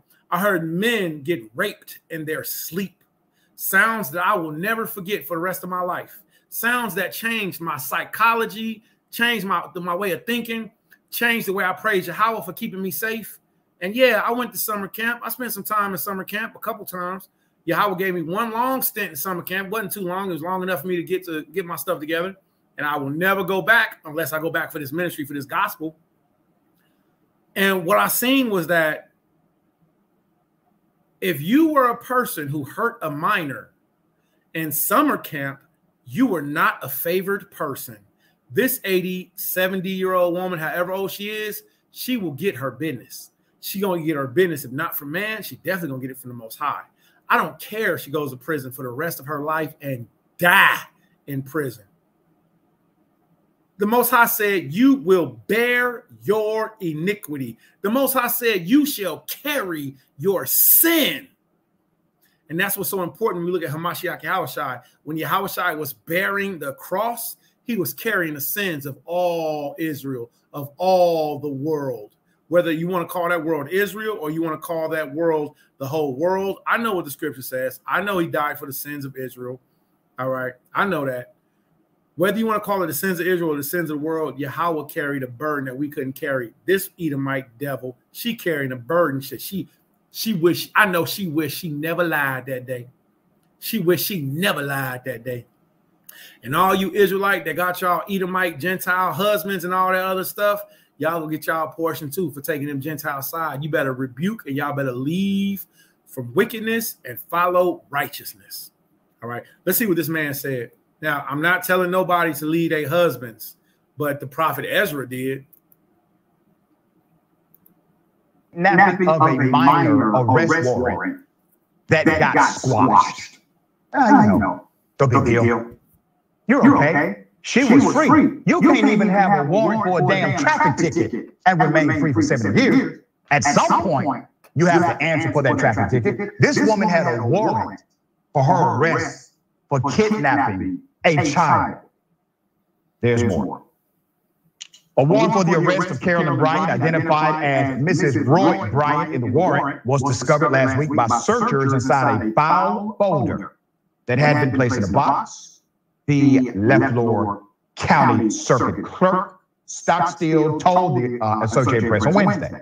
So the documents are kept inside of boxes by decade, he said. But there was nothing else to indicate whether the warrant dated August 29, 1955 might have been. They narrowed it down between the 50s and 60s and got lucky, said Stockstill, who certified the warrant as absolutely 100% genuine. So let me tell you what's happening now.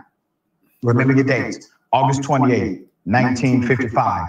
That's when the crime happened, okay? They have that on the record. August 29th, you literally have an arrest warrant for her. They knew what happened. All of them were aware of everything. Within 24 hours, they knew exactly what happened to this kid. There's an arrest warrant. Somebody decides to hide it, ignore it. Systematic bias, prejudice, racism, corruption, all taking place at one time, converging 1955 in the month of August, so that no justice can be served to the family of the 14-year-old who was killed. The 14-year-old who was murdered. All right. Now, we're going to get back to this real quick. Let me get this scripture because where he just ended at is an excellent point. Zechariah chapter 11, KJV, Blue Letter Bible. Zechariah chapter 11, verse 1. Open thy doors, O Lebanon, that the fire may devour thy cedars. Howl, fir tree, for the cedars is fallen, because the mighty are spoiled. Howl, O ye oaks of Bashan, for the forest of the vintage is come down. So vintage being Bashan, the oaks of cedars, all right, the mighty trees of the firs, but it all goes back to the cedars of Lebanon. And why does it say open thy doors? Because it's talking about King Solomon's temple. For those of you who are still learning, we're all learning the Bible. Those of you who are still recently learning, This scripture is talking about how King Solomon's temple would be destroyed. If you don't know about King Solomon's temple, ask me, ask your local Israelite elder. I am only a humble, lowly worm. I am only a student. All right. So ask your local Israelite elder, or you can ask me about King Solomon's temple. It was beautiful and glorious. The Most High is prophesying that King Solomon's temple will be destroyed. There is a voice of howling of the shepherds. The shepherds are the lowly people, all right? Not the high ranking. We out there with the flocks. We out there lowly, right? There's a voice of howling of the shepherds. For the glory is spoiled, a voice of roaring of young lions. For the pride of Jordan is spoiled. This word right here, spoiled, it means robbed. It don't mean, oh, I'm so spoiled, I get everything I want. No, it means I'm spoiled like milk. I have went bad. My virtue, my character, my good nature has been taken away. I'm good for nothing but to be poured out. Spoiled means rotten. All right, like robbed. All right, we've been robbed. Right. Watch this, verse 4. Thus saith Yahweh my Elohim, feed the flock of the slaughter. So Yahweh says what? He says, feed the flock of the slaughter. So we're supposed to come back is the job of us Israelites who know who we are. That's why I say we're more than a camp. We're a community.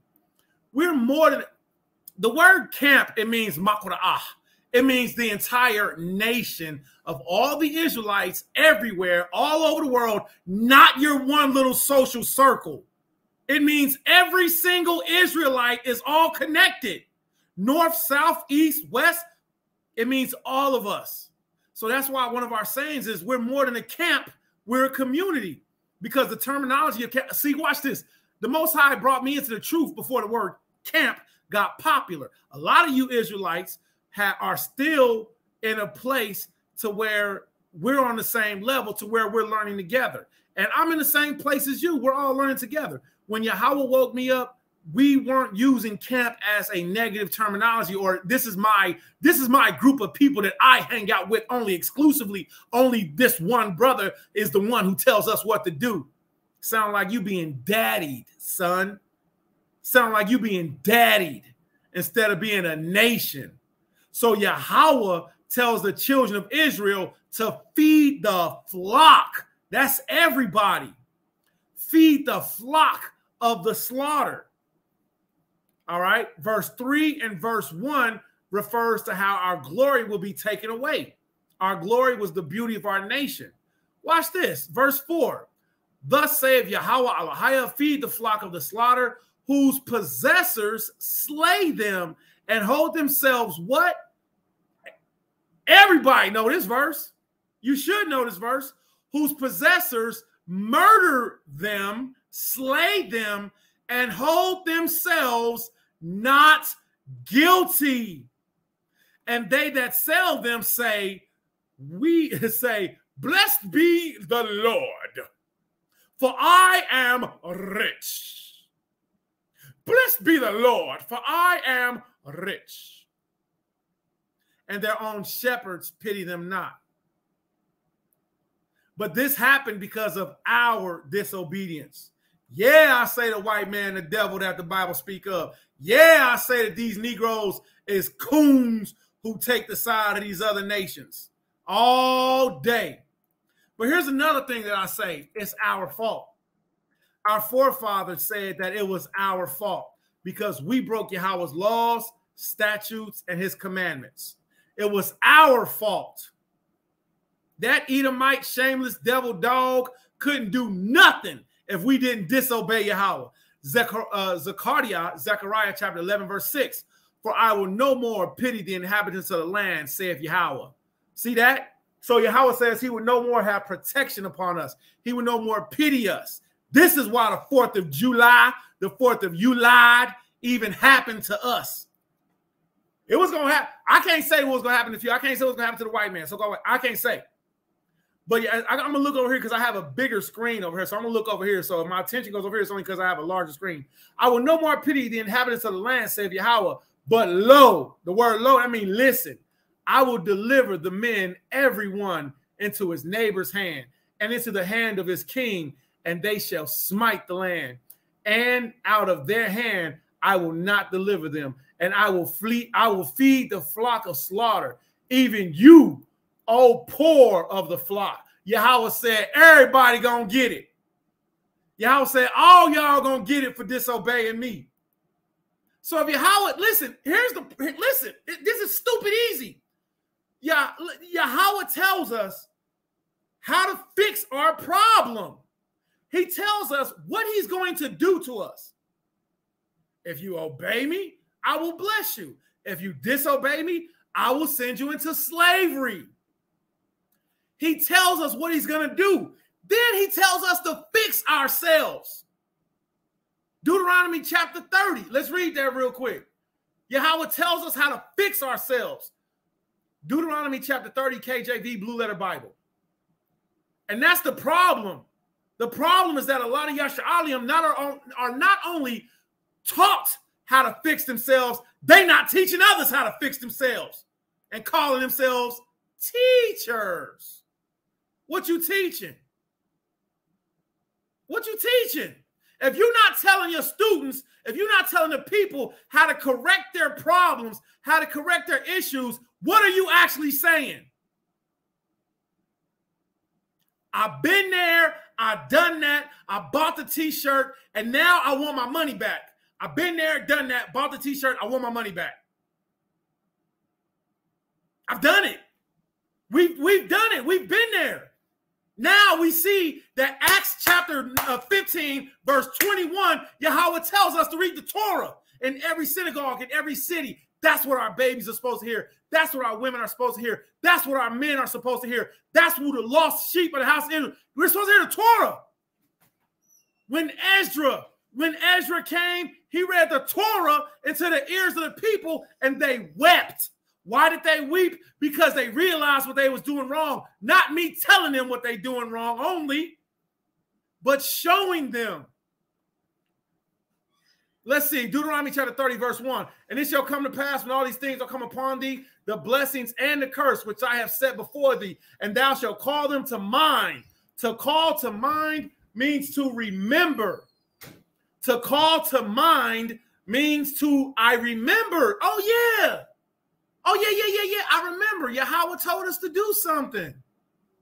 Oh, yeah, I remember. And this is what caught you Negroes' attention, you so-called Cubans, Puerto Ricans, Dominicans, Haitians, North American Indians. This is what caught our attention in the first place, because we remembered what Yahweh told our grandparents to do. Everybody should have this verse memorized. And it shall come to pass when all these things are come upon thee. What are these things? These things are the examples of Emmett Till. These things are the example of us being in slavery. When all these things are come upon thee, the blessing and the curse. We had our blessing years. Excuse me, I messed up. I apologize. We had our blessing years with King David, with King Solomon, with King Hezekiah. Hezekiah, you know, the kings that done righteously and the kings who did wickedly. We had the time frame of the blessings and the curse, which I have set before thee. Hold on 1 second. Hey, princess, where's your aqua? Where's your sister? Outside where? She's in front of our house? Okay, Khan.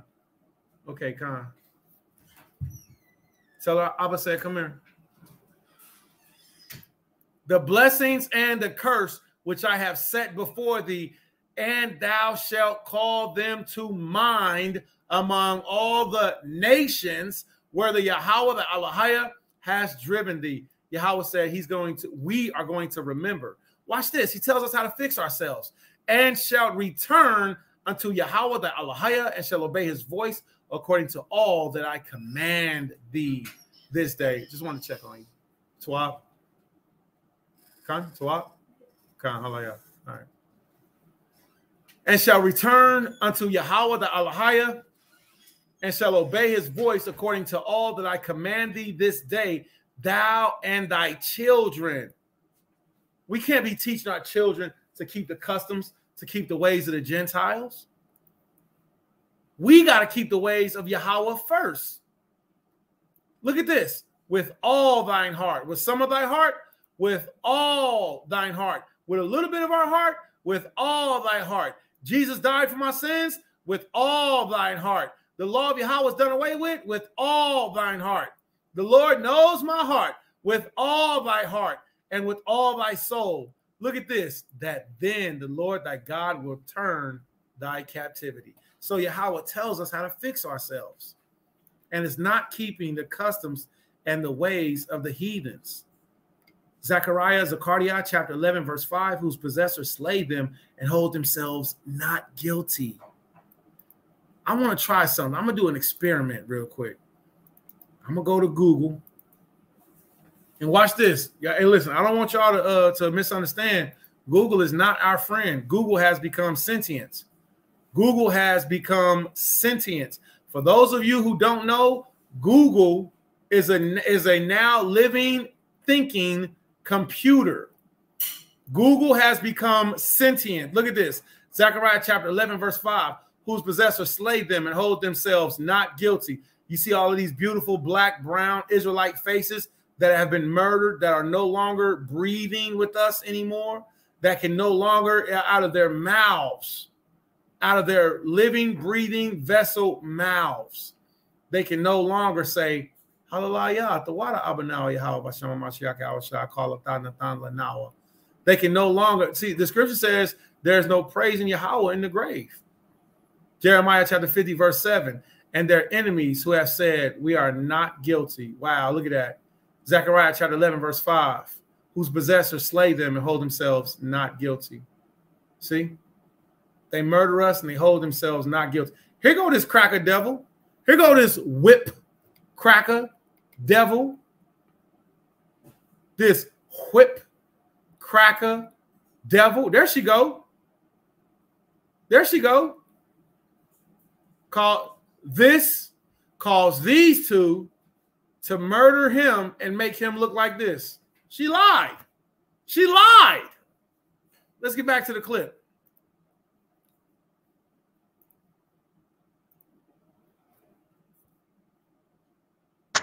There's more. The search group included members of the Emmett Till Legacy Foundation and two of Till's relatives, cousin Deborah Watts, head of the foundation, and her daughter, Terry Watts. Relatives want authorities to use the warrant to arrest Carolyn Bryant, who at the time of the slaying was married to one of the two white men, tried and acquitted just weeks after Till was abducted from a relative's home, killed and dumped into a river. Serve it and charge her, Terry Watts told the AP in an interview, and I stand with the family. Serve, charge her. Now, Yahweh said, thou shalt not steal. Y'all remember that from HAFTARAH, from the Torah? All right, Exodus chapter 20, thou shalt not steal. Don't y'all know that that word steal goes into kidnapping? The word steal means steal. Thou shalt not steal. You can't kidnap a person. You can't steal another person, especially not an Israelite. He that touches him touches the apple of my eye. This woman is in trouble. She in trouble on earth. She gonna be in trouble after this life. She stole she had one of Jacob's children stole and murdered. Arrested. Evidence indicates a woman, Carolyn Bryant, identified Till to the men who later killed him. The arrest warrant against Carolyn Bryant was publicized. It wasn't killing, it was murdered. He was murdered. Warrant against Carolyn Bryant was publicized at the time, but the county sheriff told reporters he did not want to bother the woman since she had two young children to care for. Stop it. You mean to tell me that the LaFleur County Sheriff didn't want to bother this Edomite devil because she had two other little devils to take care of? But Israelites, we get in prison and incarcerated, we get the book thrown at us. We get incarcerated and arrested, And we got little ones to take care of. This is because these devils don't think that we're really humans. We actually have hue. We have color. We have melanin.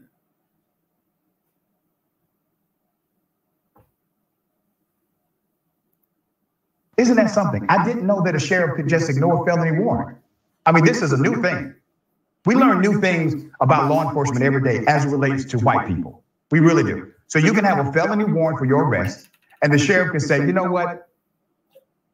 You know, you got 2 children to raise, so we're going to just ignore the fact that you have a warrant for kidnapping a child that led to his murder. Now, in her 80s, and most recently living in North Carolina, Carolyn Bryant has not commented publicly on calls for her prosecution, but Terry Watts said the Till family believes the warrant accusing Carolyn Bryant of kidnapping amounts to new evidence. This is what the state of Mississippi needs to go ahead, she said. So let's go to the DA. Let me bring you to the DA, Dwayne Richardson. Now, Dwayne, he ain't gonna do a damn thing. I guarantee you that. So let's go to the office that would prosecute the case. So they have declined to comment on the warrant. Y'all see how he put that verse in there? He said, Dwayne ain't gonna do a damn thing. I like that. That was fly, man. All right. District Attorney Dwayne ain't gonna do a damn thing. That was cool. Declined to comment, not even add words to it, but cited a December report about the Till case from the Justice Department that said no prosecution was possible. Now remember, the Justice Department said this under the old statute, not the new evidence presented to the DA's office. Contacted by the AP on Wednesday, the county sheriff, currently Ricky Banks, said, and I quote, "This is the first time I've known about a warrant." Banks, who was 7 years old when Till was killed, said, and I quote, "Nothing was said about a warrant when a former district attorney investigated the case filed 6 years ago. I will see if I can get a copy of the warrant and get with the DA and get their opinion on it." You see that? You see the fluff in that statement? I will see if I can get I'll see if I can get a copy of the warrant and get with the DA and get their opinion on it. The warrant is right there. Listen, they hold themselves not guilty. Zechariah chapter 11, verse 5.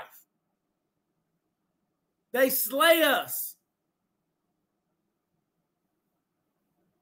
And this devil said, what? I'll see if I can get a copy and see what the DA say about it.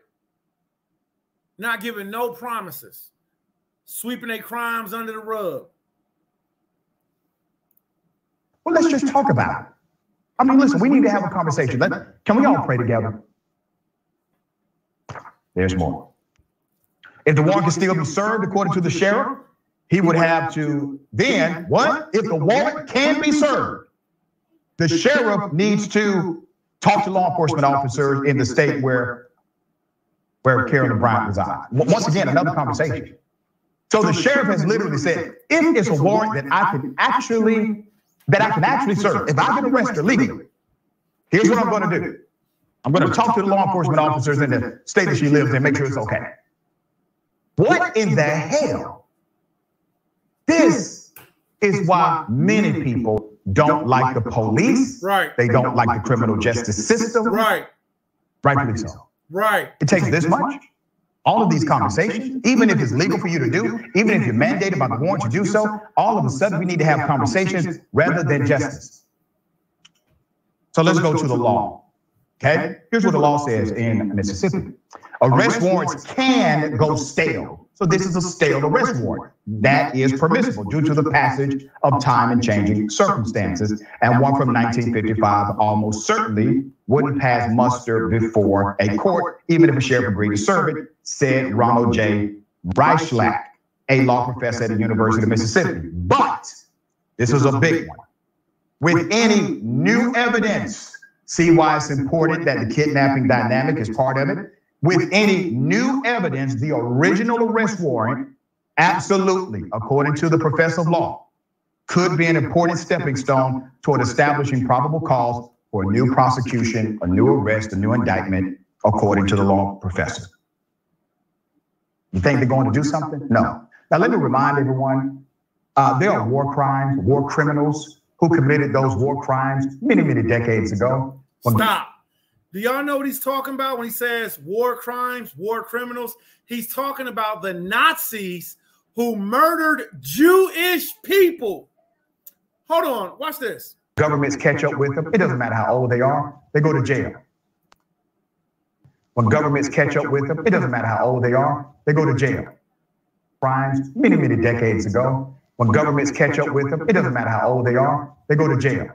All right? This was a heinous crime against a child. There should be no grace allocated just because, hey guys, it happened a long time ago. That was excellent. I really respect the way he put that. Let me show this to y'all real quick. This is called Apt Pupil Movie. Check this out. When I seen this movie, I didn't even know what was going on as far as us being Israelites.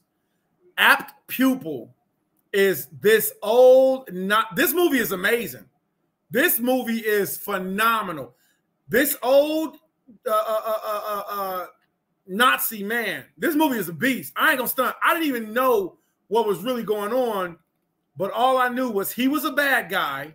This little boy, he was a boy, and I was like, yo, you shouldn't be around this nasty old man. Something wrong with this old man. This movie is called Apt Pupil, and what happens is this old Nazi perverts this young boy, and this boy eventually he becomes a hater. He becomes a racist because of this old man. That's why it's called Apt Pupil, right? All right. Like the scripture says, we are to be apt to teach. Y'all got to check out this movie. Now, in the movie Apt Pupil, what happens is this old Nazi man, he finally gets persecuted. He gets arrested. He goes to prison. Hold on. This was in 1998. Man, I'm kind of old up in there, boy. 1998? Sheesh. I'm kind of old up in there. Seasoned, as they say. All right. All right. So let me see if I can get this to play.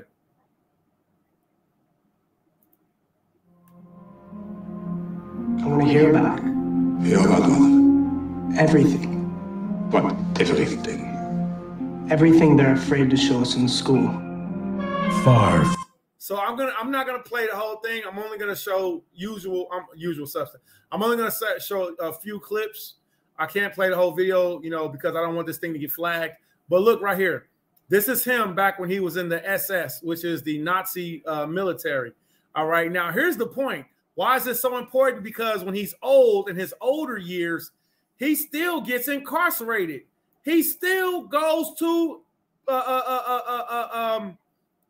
see, look, he puts on his uniform. He still goes to the hospital to go to jail because he gets sick. I can't, I mean, I really would that I could play the whole clip, which maybe I might have to have a viewing party or something like that. The point of saying that is to say this. All right. Hold on. So you said so no Google. Nah, we can use Google. It's just that Google doesn't give us the information that we would like to honestly have viewed. Like they don't share truth with us. You know, they censor information. All right. And as our brother HAFTARAH, I want to salute to you. Salute, King. All right. He said Esau is a tool. We are his project. You're right. You know, Esau is used to persecute us. All right. And we will be made perfected. All right. They waited till the Germans were old. They waited till the Germans were old too, and only the cannon fodder Germans, none of the elite scientists or demons. Excellent point. Excellent point. Excellent point. See, so what they did was they murdered, right? Like HAFTARAH says, he says they murdered Emmett Till and used heathen dogs to do it. See? So HAFTARAH, make sure y'all get linked up with him, man. That brother, he's always on point whenever he's bringing information out, man. That brother just sharp, man. You know, a mountain of a man too, man. That's a big brother, man. You know, and he's steadfast in the truth. You know, he ain't flip-floppy or wavery. Here's the point. So here's the point. When you look at this movie, Apt Pupil, okay? And look, and y'all seen how I did this video, man. I'll edit and everything. I'm hoping that they don't flag it, hoping that they don't take it down, you know, but that's what's been going on. Like they've been flagging and taking down my videos, you know, for sharing truth. All right. We see what? Zechariah chapter 11, verse 5. See, they persecute us, they slay us, and they hold themselves not guilty. Jeremiah chapter 50, verse 11. And their families have said, we are not guilty. See that? See? So they are the devil. They are the smooth devil that the Bible speaks of all day. Did this boy the worst. Look at it. And this is why we need to keep a close watch, a close eye on our sons. One day our son could go out to go play with his friends and never come home because some Edomite woman lied on her. I remember one time an Edomite woman lied on me. She slapped me in my face. Man, my mama went over there and beat the brakes off that woman. My whole family went over there, man. Me, my sisters, my brothers. We ain't asked no permission. My mama, she opened the door. She went in there. She said a couple things that she said. After that, it was you know, and I praise Yahweh for that. Why? Because, you know, because these Gentiles, they murder us. They hold themselves not guilty. All right, check this out. Concord, blacks who celebrate 4th of July are ignorant or traitors or both. All right. 4th of July is a celebration of kidnapping, transporting, buying, selling human beings, Israelites. All right. That's what those human beings are. Israelites. Don't forget slave trade. Don't forget sexual slave trade, separating families, tortures, whipping, rapes, castrations, lynchings, and enslavements. All right. Ain't that one for the Facebook post? Let me go ahead and put that up for, that's going to be my Facebook post for today. All right. For you Hebrew Kunalites. All right. That's a good one, man. I like that. What's on your mind? Funky behind. All right. That's what's on my mind.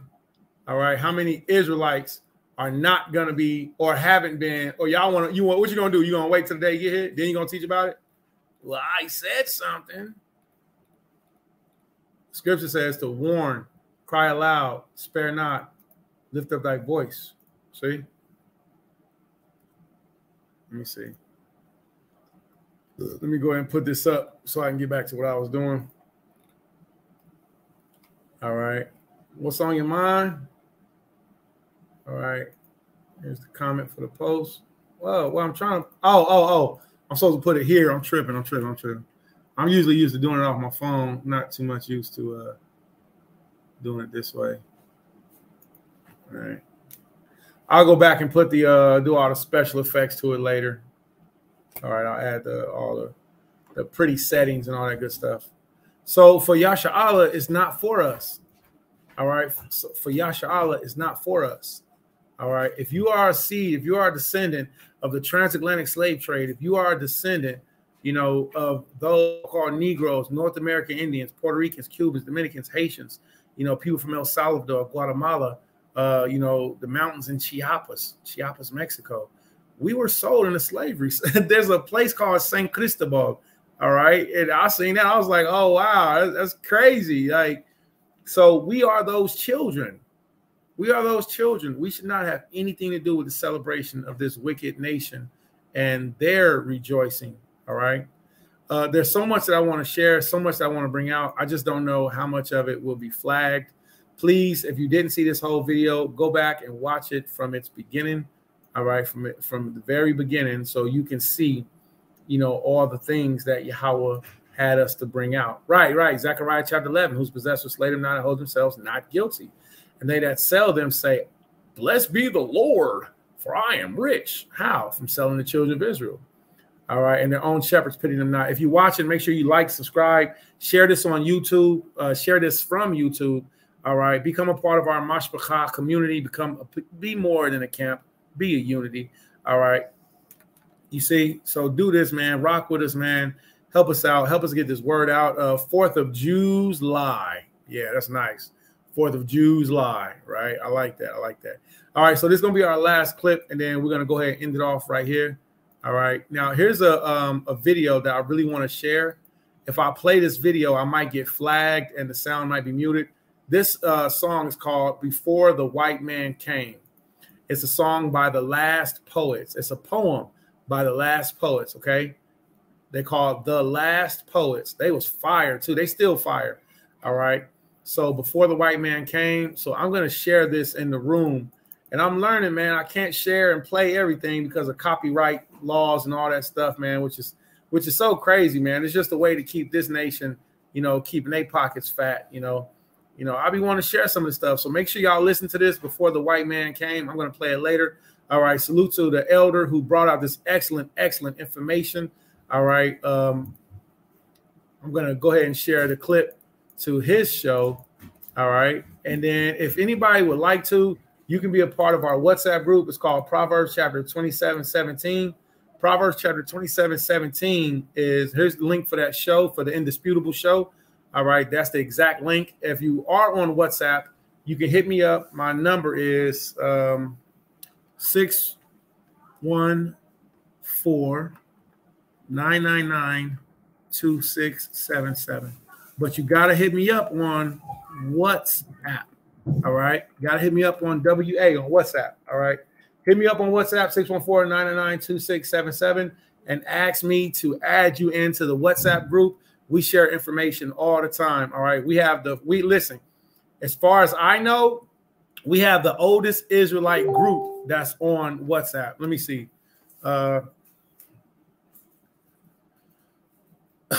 Man. We have the oldest Israelite group that's on WhatsApp. Let me see. Proverbs 27:17. Let's see. Group info. Created by Isaiah Yasha'Allah, the 7th month, the 23rd day, 2016. Some of you Israelites wasn't even in the truth in 2016. This WhatsApp group been popping since 2016. All right. So send me a WhatsApp. All right. Send me a message. I will add you to this group. When you get into this group, make sure you turn off your notifications because you're constantly going to be updated by not only what I'm doing, but what the nation is doing. All right. There's Israelites from all over the world that's in this group. This is the current image of it. All right. I'm going to change the image. I'm going to change it. It's a scripture on the Shabbat.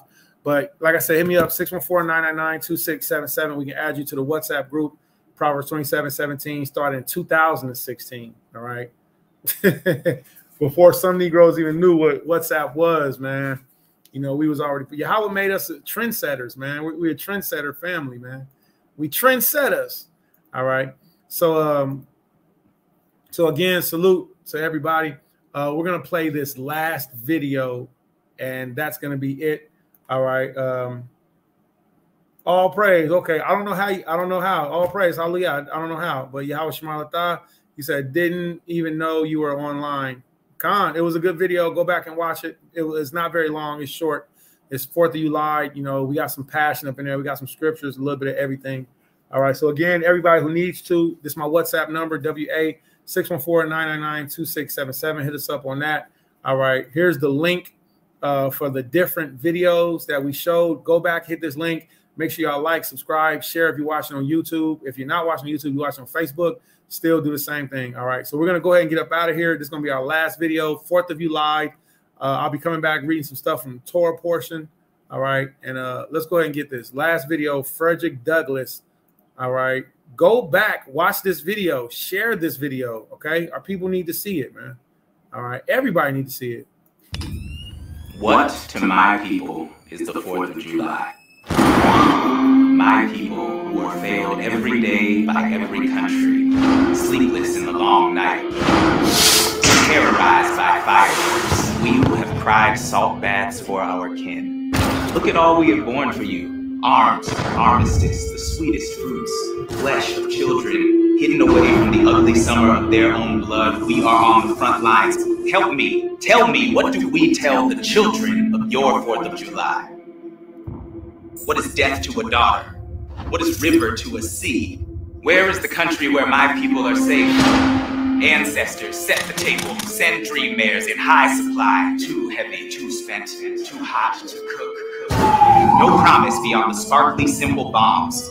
Keep your holiday, your hunger, the blood in your teeth. Police parade down streets, proud descendants of the slave patrol, theater of denial. Propaganda pageant, and we are on the front lines. All summer my uncle can't sleep, and he was born free, and he ain't never been. We deserve a break. We deserve to laugh, talk shit, and scream. Every day I'm waiting for rain. Some indication that this land I'm set to die on will grow good enough to deserve me. Where is it, this country that deserves us? What do we name it? What is its 4th of July? How do I tell my children there is blue sky up there? Life threw a break through my window of opportunity. How dare I tell my children there is free? This day should be quiet. Every head lowered into the pages of history. It was illegal for us to read, and then we read the laws. The laws were illegal. Turned horses into squad cars, hounds into warrants. What to us is your 4th of July? Halos and cakes of fire, a middle finger, an ugly foil, a rain, a joke where we are the punchline.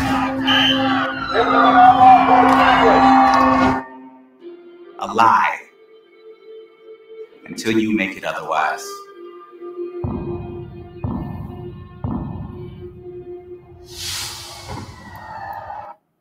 Excellent video. For those of you who don't know, Dawad. All right, his name, it says David, but his name is Dawad, David.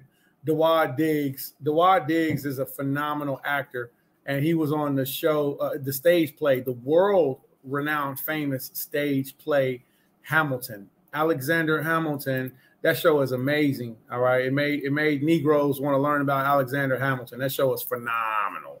All right, so Dawad Diggs, an amazing performer. So he did that, and it's really a spinoff of Frederick Douglass's speech on what is the 4th of July to the African-American slave.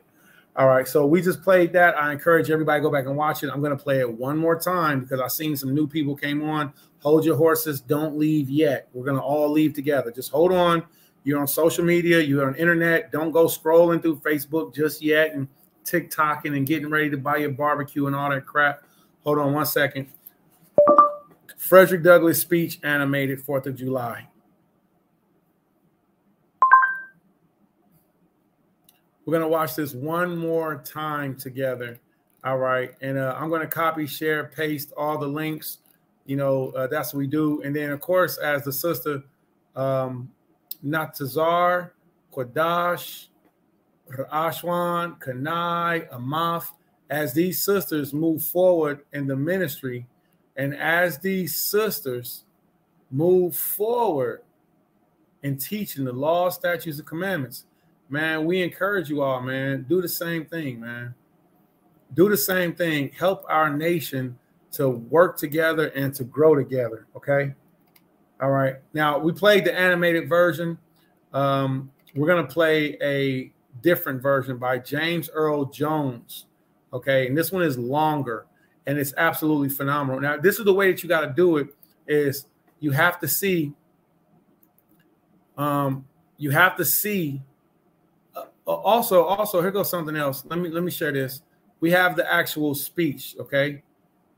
All right, we have the actual speech. So Asha Hawadah, he said, Esau sticks a sword 33 inches in your chest, nation, in 400 plus years, pulls it out 5 inches and says, we are all equal and redeemed. Man, that brother, that's powerful, man. That's powerful, man. Wow, the water for that, man. The water for that, man. That was powerful. I'm gonna leave that up for the rest of the session. So I'm gonna pause that video. We're gonna come back. Everybody, make sure that you're sharing, liking, or disliking. It doesn't matter. You know, we're not here for the views. We're here for the truth. We're more than a camp or a community. All right. So check this out. After this, we'll be ending the video. If anybody needs me, you can reach me. Hit me up on WhatsApp. James Earl Jones brings the speech out. For those of you who don't know, James Earl Jones, he was also He was also the voice of Darth Vader. Thank you for everybody that was saying it with me. I could hear y'all. Y'all was like, Darth Vader, brother, get it out. James Earl Jones is also the voice of Darth Vader. Also, his name Earl is the same as one of my favorite rappers, E40, Earl Stevens. But listen to the entire quote. Here, let me do this real quick. Here's the link. All right. And I paste this link for everybody. Now he's only going to do about 5 minutes of this phenomenal speech. All right. I can't stand Israelites with low attention spans, man. They can just get on my daggone nerves. Like just Israelites with little to no to low attention spans, man. We ascribe through nation. I can't wait to be around people who just want to learn, love, and study the scriptures, the Torah. If I was in a library, I was happy in libraries.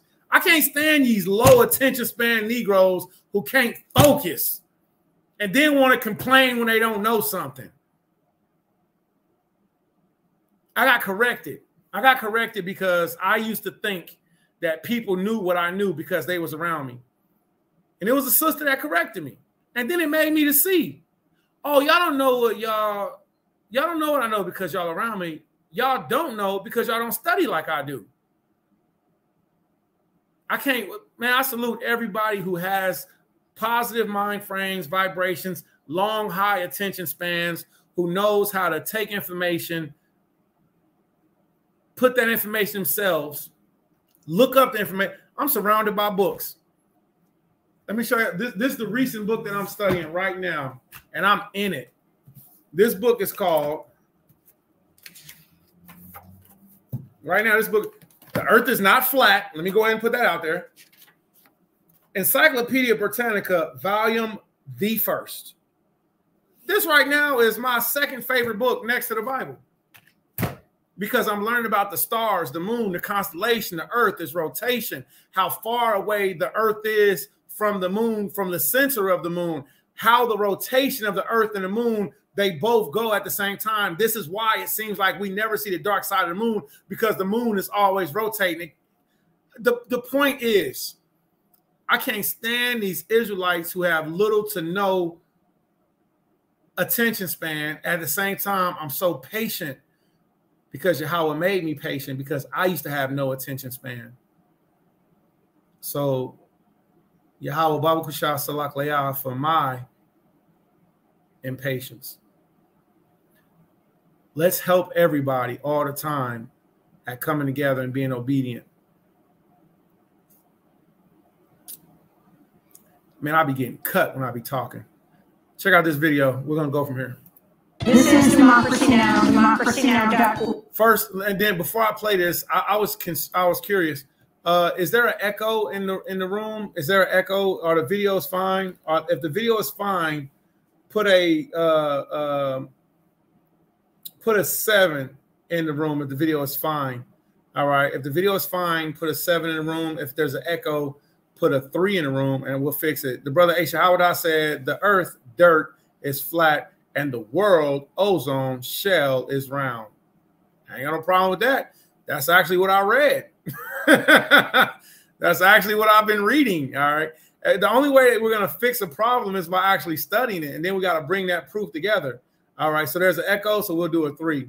All right. All praise to you for all praise. Oh, wait, let me see.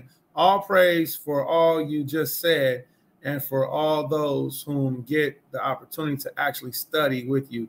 Man, all praise to God of Abraham, Isaac, and Jacob, man, for never leaving us as a community, as a family hanging. Hey, Shahawad, there's an echo. Okay, so Rashmai Rob, there's an echo. So I'm going to turn the volume down. I'm going to play this clip real quick. And if there's not an echo, put a 7 in the room. All right. Org, the Warren. This if is not an echo, put a 7 in the room.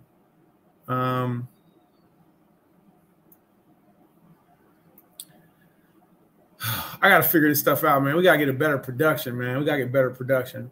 I'm just one person who don't know how to do nothing, that's trying to do stuff and getting argued, and complained at when I'm trying to minister. But very few times are there people that are actually serving or helping with solutions. All right. So, but for those who are helping, Thawada, but I don't know how to do this stuff. I'm just trying. All right. So I'm going to play this in the background. Y'all tell me if y'all can hear it. All right. Now, democracynow.org, right. The War and Peace Report. I'm Amy Goodman. Today in this special broadcast, we begin with the words of Frederick Douglass. Born into... This is Democracy Now!, democracynow.org, the War and Peace Report. I'm Amy Goodman. Today in this special broadcast, we begin with the words of Frederick Douglass. Born into slavery around 1818, Douglass became a key leader of the abolitionist movement. On July 5th, 1852, in Rochester, New York, he gave one of his most famous speeches, What to the Slave is the 4th of July.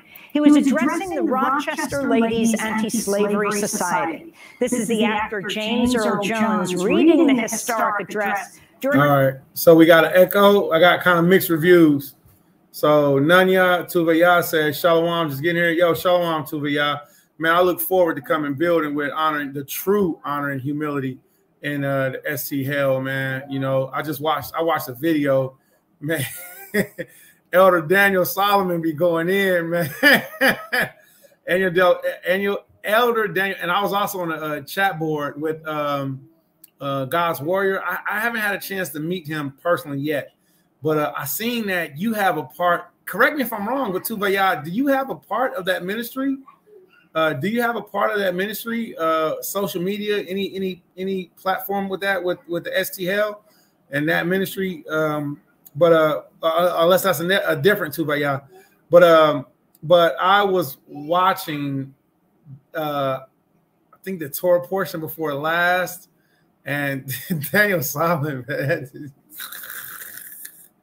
you just can't beat it, man, because he be dropping jewels. And it's something about that. Like, my family's from East St. Louis. My family's actually from a place called, a lot of y'all don't know this. My family comes in, when we migrated from Mississippi, we stayed in a place that was called Rush City. A lot of y'all don't even know about Rush City. Some of y'all don't. Hold on. Rush City, St. Louis. Where we stayed at was right by the Mississippi River. It was ridiculous. It was right by the river, and it always flooded. All right. It was terrifying. So that's where my family stayed at. You know, that's of course East St. Louis, Illinois.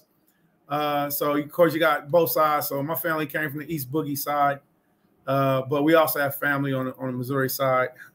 You know, the point of saying all such is to say that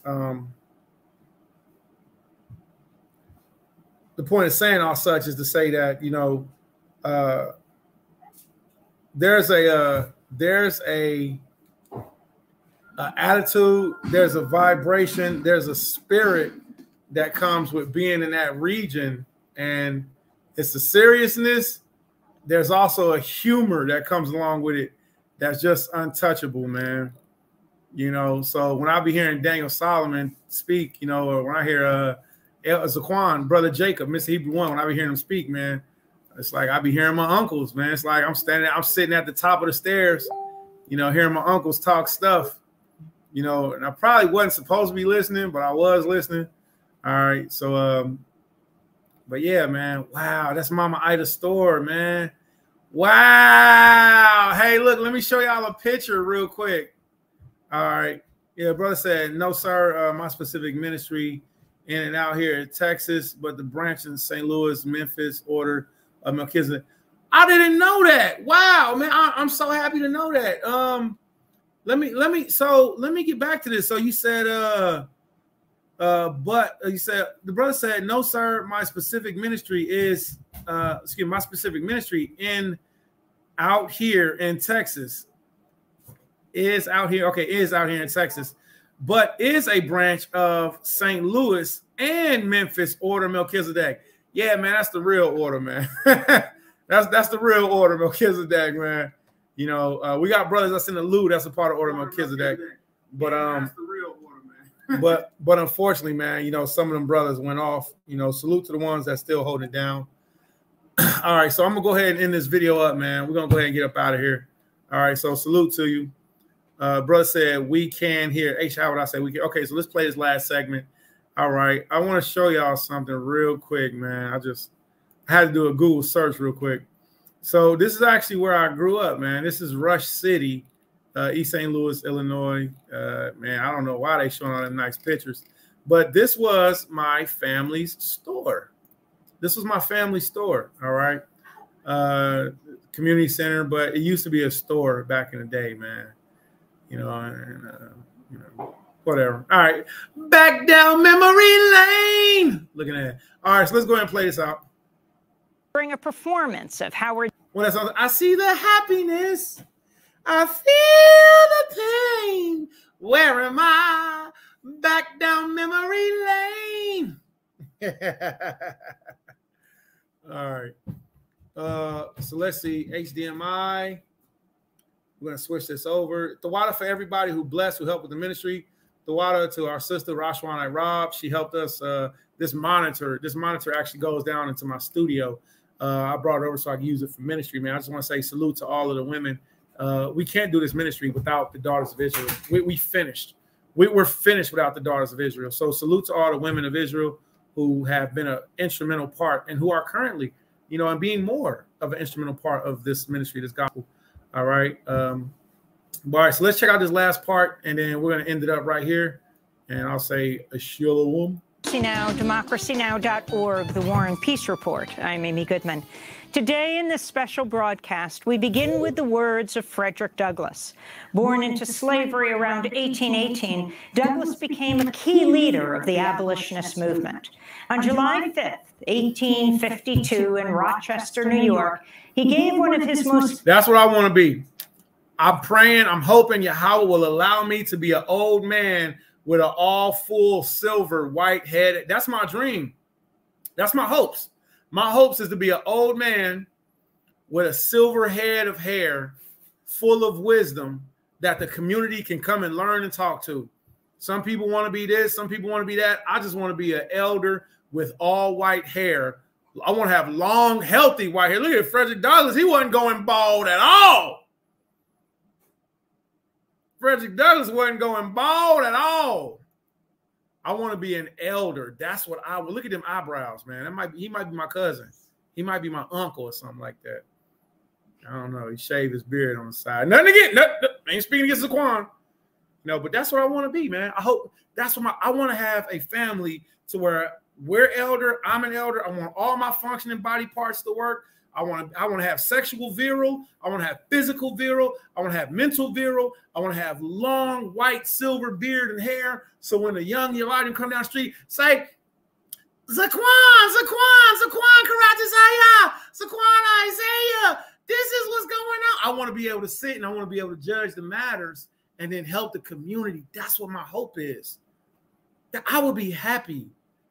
I will be happy with my life just being able to live and be an elder and teaching the Torah to the children.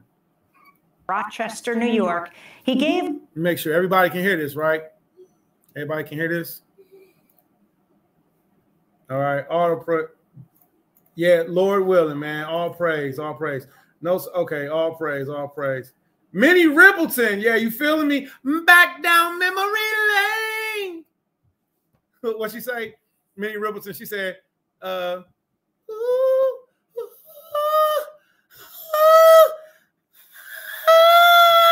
okay, I quit. Okay, so that was my impersonation of the song Foolish As Me, but I did terrible. Back to this. Let's get it. One of his most famous speeches, What to the Slave is the 4th of July. He was addressing the Rochester Ladies Anti-Slavery Society. This is the actor James Earl Jones reading the historic address during a performance of Howard Zinn's Voices of a People's History of the United States. This is the late, great people's historian, Howard Zinn. Frederick Douglass, once a slave, became a brilliant and powerful leader of the anti-slavery movement. In 1852, he was asked to speak in celebration of the 4th of July. Fellow citizens, pardon me, and allow me to ask, why am I called upon to speak here today? I love that part. Why did y'all ask me to come here? What did you think I was going to say? Happy 4th of July. Break out the sparklers. Break out the sparklers and the firecrackers. Frederick Douglass said, why did you ask me to come here? Don't y'all know I was born a slave? See, the problem is we got too many Hebrew Kunalites. Too many Hebrew go along to get along-alites. That's the problem. Frederick Douglass wasn't one of them. Couldn't you see it in his eyebrows? Couldn't you see it in his scowl? Better be careful what kind of question you ask that, elder. What have I, or those I represent, to do with your national independence? What do I or any of my people that I've been working to lead have to do with your day of national independence? Now watch this. The president was there. The president was there when Frederick Douglass was making his speech. You can't tell me that ain't a G move.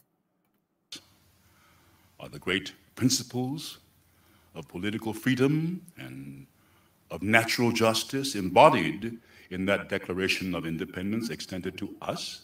And am I therefore called upon to bring our humble offering to the national altar and to confess the benefits and express devout gratitude for the blessings resulting from your independence to us? I am not included within the pale of this glorious anniversary. Your high independence only reveals the immeasurable distance between us. The blessings in which you this day rejoice are not enjoyed in common. The rich inheritance of justice, liberty, prosperity, and independence bequeathed by your fathers is shared by you, not by me. The sunlight that brought life and healing to you has brought stripes and death to me. This 4th of July is yours, not mine. You may rejoice, I must mourn. To drag a man in fetters into the grand illuminated temple of liberty and call upon him to join you in joyous anthems were inhuman mockery and sacrilegious irony. Do you mean, citizens, to mock me by asking me to speak today? Ain't that a cold question? Are y'all? What did you bring me up? First of all, the water Yahweh by Shema Shagao Shah from my Amma making me sit at the table when I was about I'm gonna say 9 years old, 1989, 40-20, 40 deuce, Douglas Heights.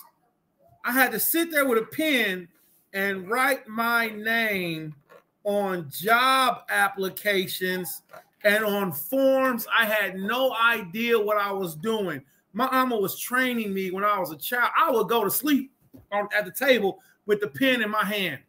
And I would wake up and she'd still be sitting there studying. She'd still be sitting there. I think at that time, she was drinking Kool-Aid, extra sweet. And I would wake up. I'd be like, oh, sleep. I was a baby, 9, 10 years old. And she would have, you know why? Because she was teaching me discipline and how to be focused. So when y'all, you can't do that. Say this, that. The opposite of this. So I praise Yahweh for my Abba and my Amma. If you Israelites don't know how to pay attention, then maybe we should go back to the milk. This speech is so powerful, not only in its question asking, but in Frederick Douglass' skill at ridiculing, his skill at being strategically sarcastic in the most intellectual way to his oppressors in front of their face. It's just flabbergasting. Frederick Douglass said, bombast, Mr. Bombastic, bombast, Mr. Bombastic, bombast. You know what bombastic means? It means the manure that comes from a bull. Y'all know what phrase that is. Frederick Douglass clowned them to their face. You know who else did it? Flavius Josephus. You know who else did it? Yahushai. Listen to this speech. Y'all got the clips. I can talk all I want to. Listen to this clip. Y'all got the speech. Play the clip. Do not celebrate or participate in your slave masters' Independence Day when they were murdering your forefathers. Do not do it. You're a coon. You're a nigger. You're a slave trader and a race traitor. Don't do it.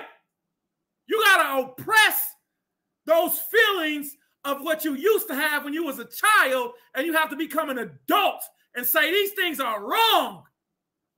I will not celebrate it.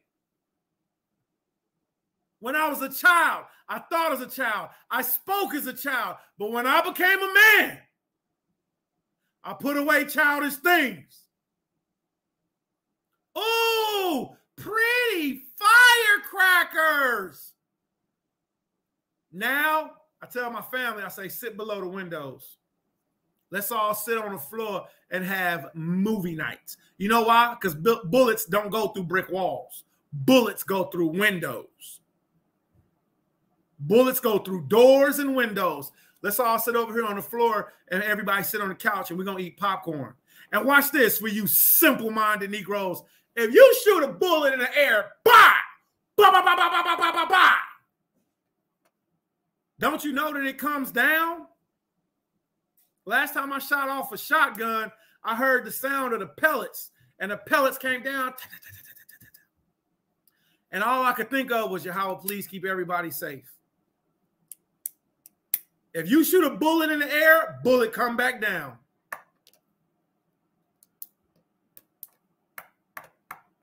So keep your family safe on this 4th of July day.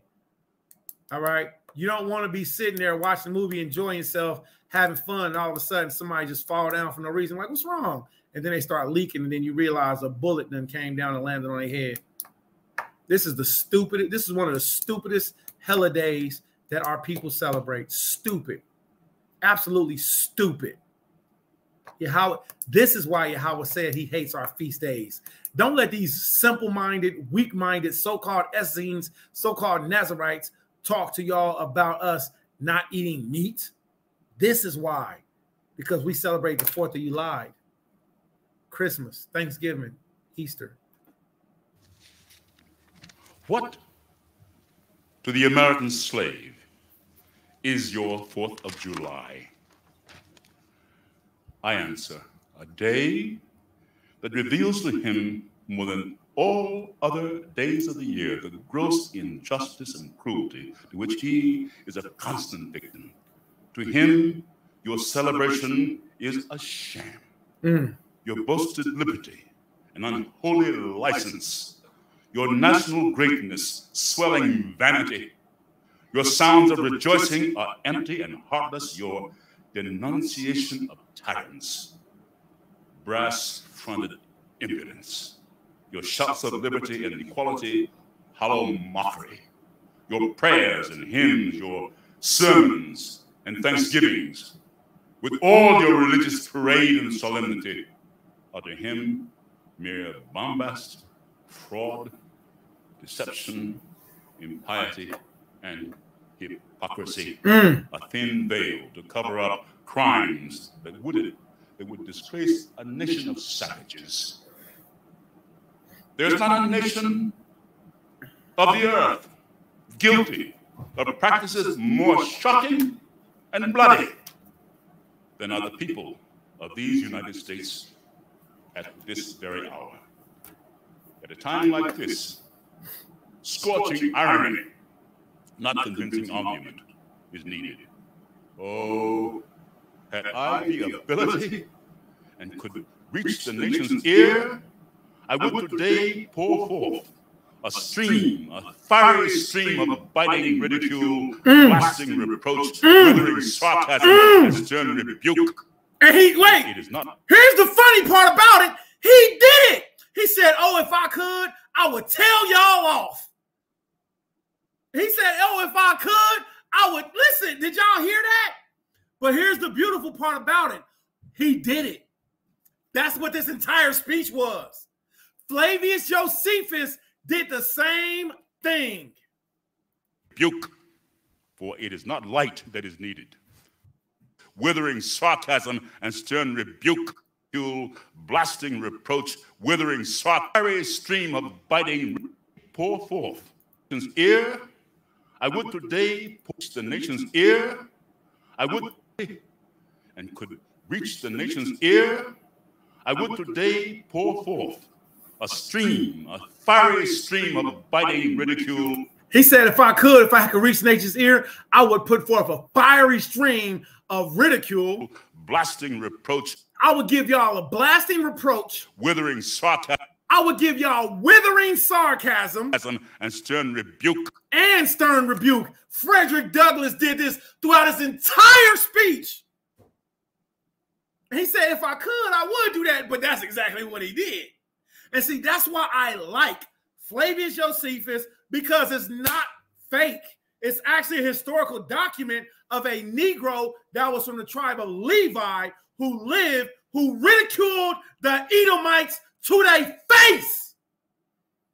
You got to be simple-minded if you don't understand Flavius Josephus. You just as dumb as the person who told you not to read it.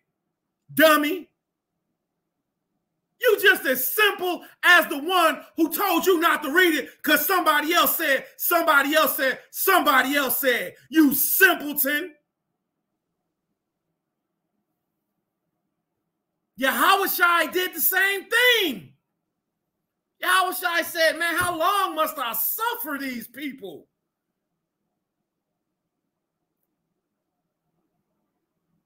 Listen, Frederick Douglass, he said, if I could, I would rebuke y'all to y'all face. But, you know, Flavius Josephus, he said, it's laughable to those who think that the Israelites had leprosy, a sickness, excuse me, a sickness in the color of their skin. Then Josephus, at the end of the chapter, he said, but let every man speak however they want to. Come on, man, grow up. Grow up. Become a man. Become a woman. Put away childish things.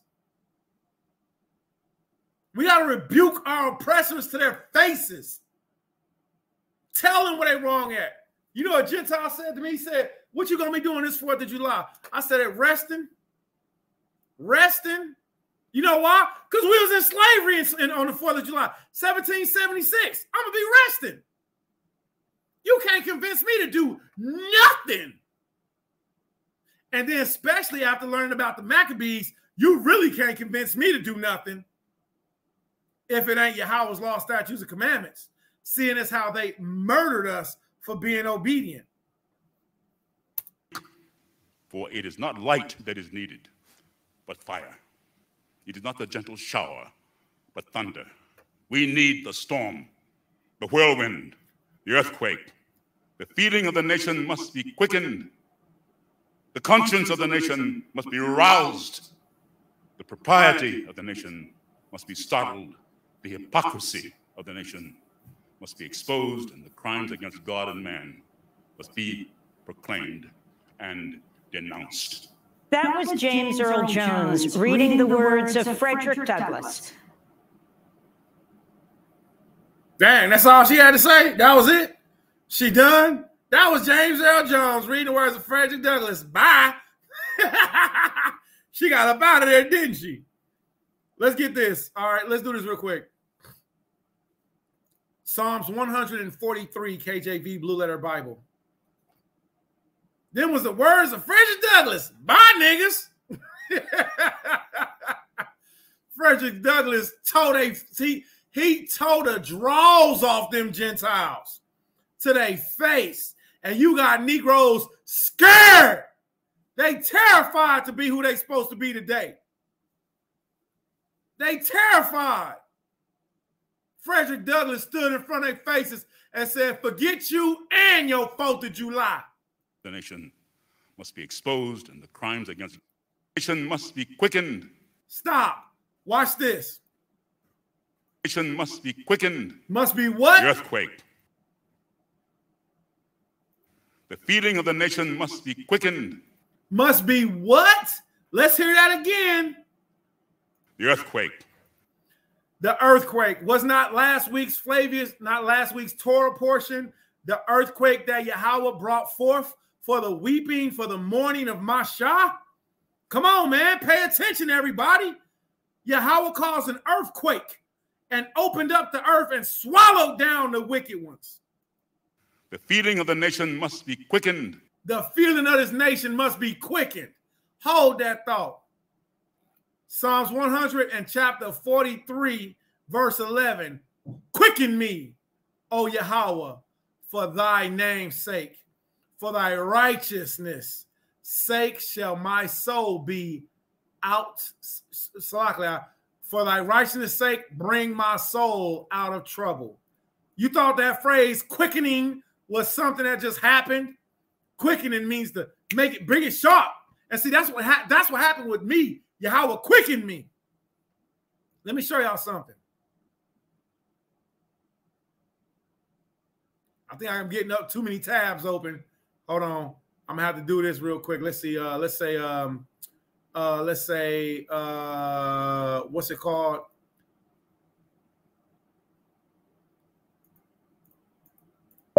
Highlander, The Quickening. Yeah, y'all know what I'm talking about.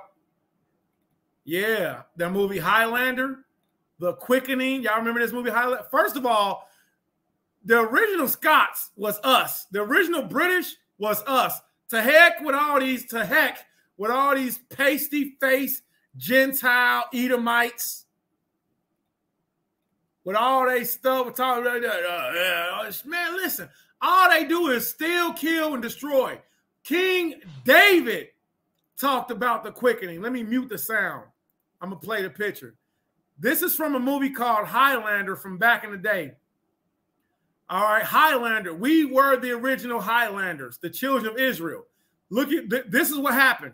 When these two Gentiles got into a fight, what happened was this Gentile, him right here, he cut the head off this Gentile. When he cut his head off, he got his power. That was called the quickening. His power went into the other Gentile, Christopher Lambert, because now Christopher Lambert plays Raiden on Mortal Kombat. So basically, he went from being who he was and what he knew to being powered. There can be only one. And then he got the quickening, and the quickening made him supercharged, superpower. When Yahweh woke me up, I never went back. When Yahweh woke me up, I never stopped wearing fringes. I never ate unclean meats. I never broke the Shabbat for a reason. Yahweh quickened me, and that's what you need to ask, is for Yahweh to quicken you. Ask for Yahweh to quicken you. We need the quickening. Let's go back to the scripture. These devils rape, rob, steal, murder. They take everything. And it's been in the Bible the whole time. Quicken me, O Yahweh, for thy name's sake. Yahweh, make the people that's hearing this video, make them hear your word. Make them change immediately. Give them the heart of King David, the heart of Deborah, Bashem Mashiach Yahushai. Listen, Yahweh said he knew King David's heart. King David made a mistake, but King David had a heart for Yahweh. Stop being Hebrew, daggone compromiserites. Stop it. Beg for Yahweh to quicken you. Quicken me, O Yahweh, for thy name's sake, for thy righteousness' sake. Bring my soul out of trouble. Quicken me. Let's look at this real quick. Hayah. Look at this. Ask Yahweh to do this for you. Salaklia, Baba Kushar. We're going to be done on this right here, man. And make sure y'all rebuke snakes givings. All right. The 4th of July. Okay. Make sure y'all rebuke all of these false, fake, pagan holidays. Rebuke them. Quicken. Let's look at the characters. Ha, ya, and ha. Chayah. Chayah. Matter of fact, I think that's what I want to name my next child. Chayah, ya. Chayah, ya.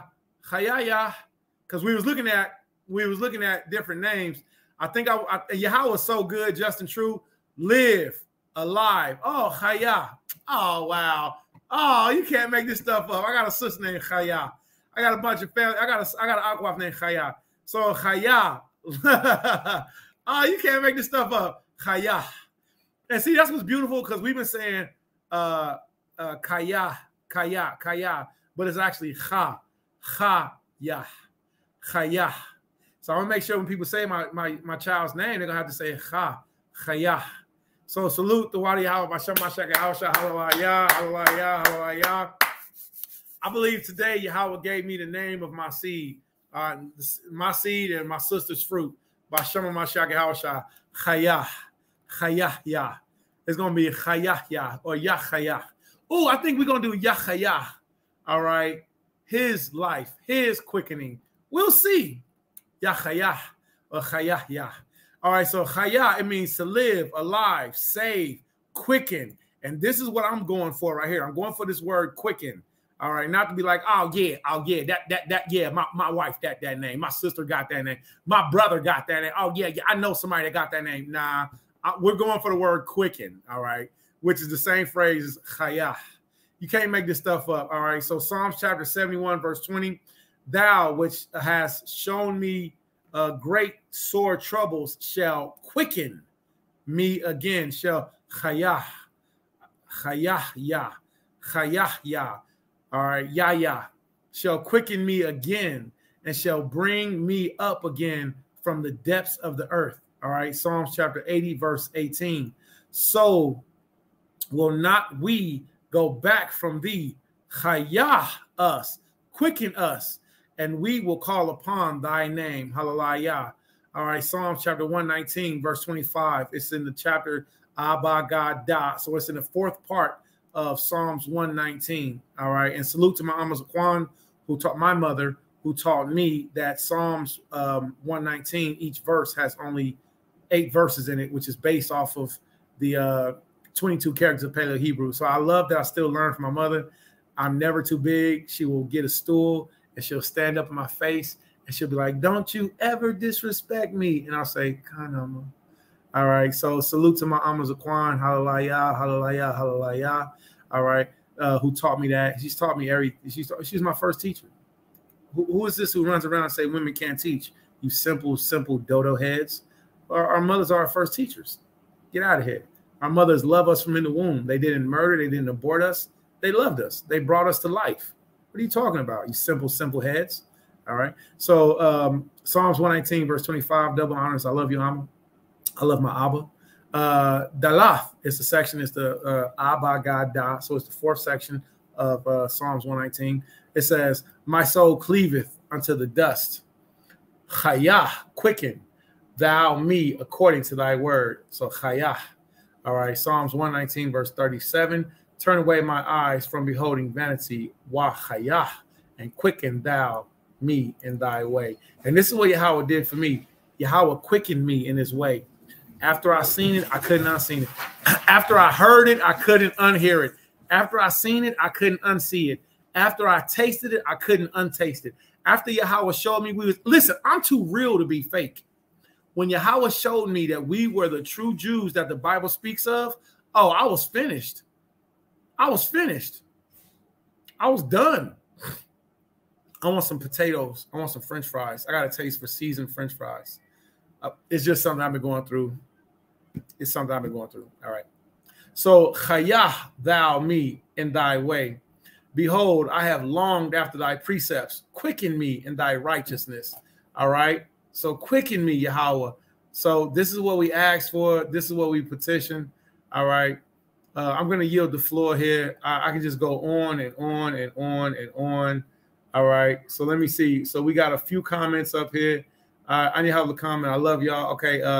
Not that I care, but if American KKK is equal, why the Juneteenth not a national unholy day like KKK the 4th? You know what, man? You know, and I rock with you on that. I think I rock with you on that. You haven't said a lot of things, and if you have, then please forgive me. and be patient with me, everybody. My eyes are getting dimmer in my old age. I've been wearing these glasses, and these aren't really glasses. These are magnifying glasses. So all praise the Most High. I have a very blessed, beloved rib named Ashaya Shalamoth, and she worked to make sure I had something to read out of. But what happened was that's not my prescription, and I've been wearing these, and so it's kind of made my eyes a little bit worse. But so I had to, you know, get a better perception, which means I had to get a bigger screen to see from. Okay, so so if I'm looking this way, it's because the camera's over here, but I have to see on a bigger screen. So forgive me. So, but the brother Aisha Hawadai, man, he's an excellent ministry. He's an excellent minister in this ministry. All right. So, please, Aisha Hawadai, I don't know how to answer that. You said a question. Not that I care, but if America is equals, why is Juneteenth not a national unholy day like the 4th? I don't know. Yo, Aisha Howard, man, why don't you call me, man? I think it's time for us to start ministering together, man. I'm going to send out an official invite to Aisha Howard, man, to start doing classes and Torah portion teachings with me, all right? So I'm officially extending the olive branch of peace for you to start ministering and teaching the 12 tribes, all right, of this gospel with us, okay? You're a very prolific brother, man. I love the way that you minister, right? So the brother said, I got free from like brother Britain. Brother says, got free from the brother Britain, and what we supposedly got free from the American KKKs, the sister Nunya. She says he did it. They just didn't catch it. Right? All praise Tuvaya.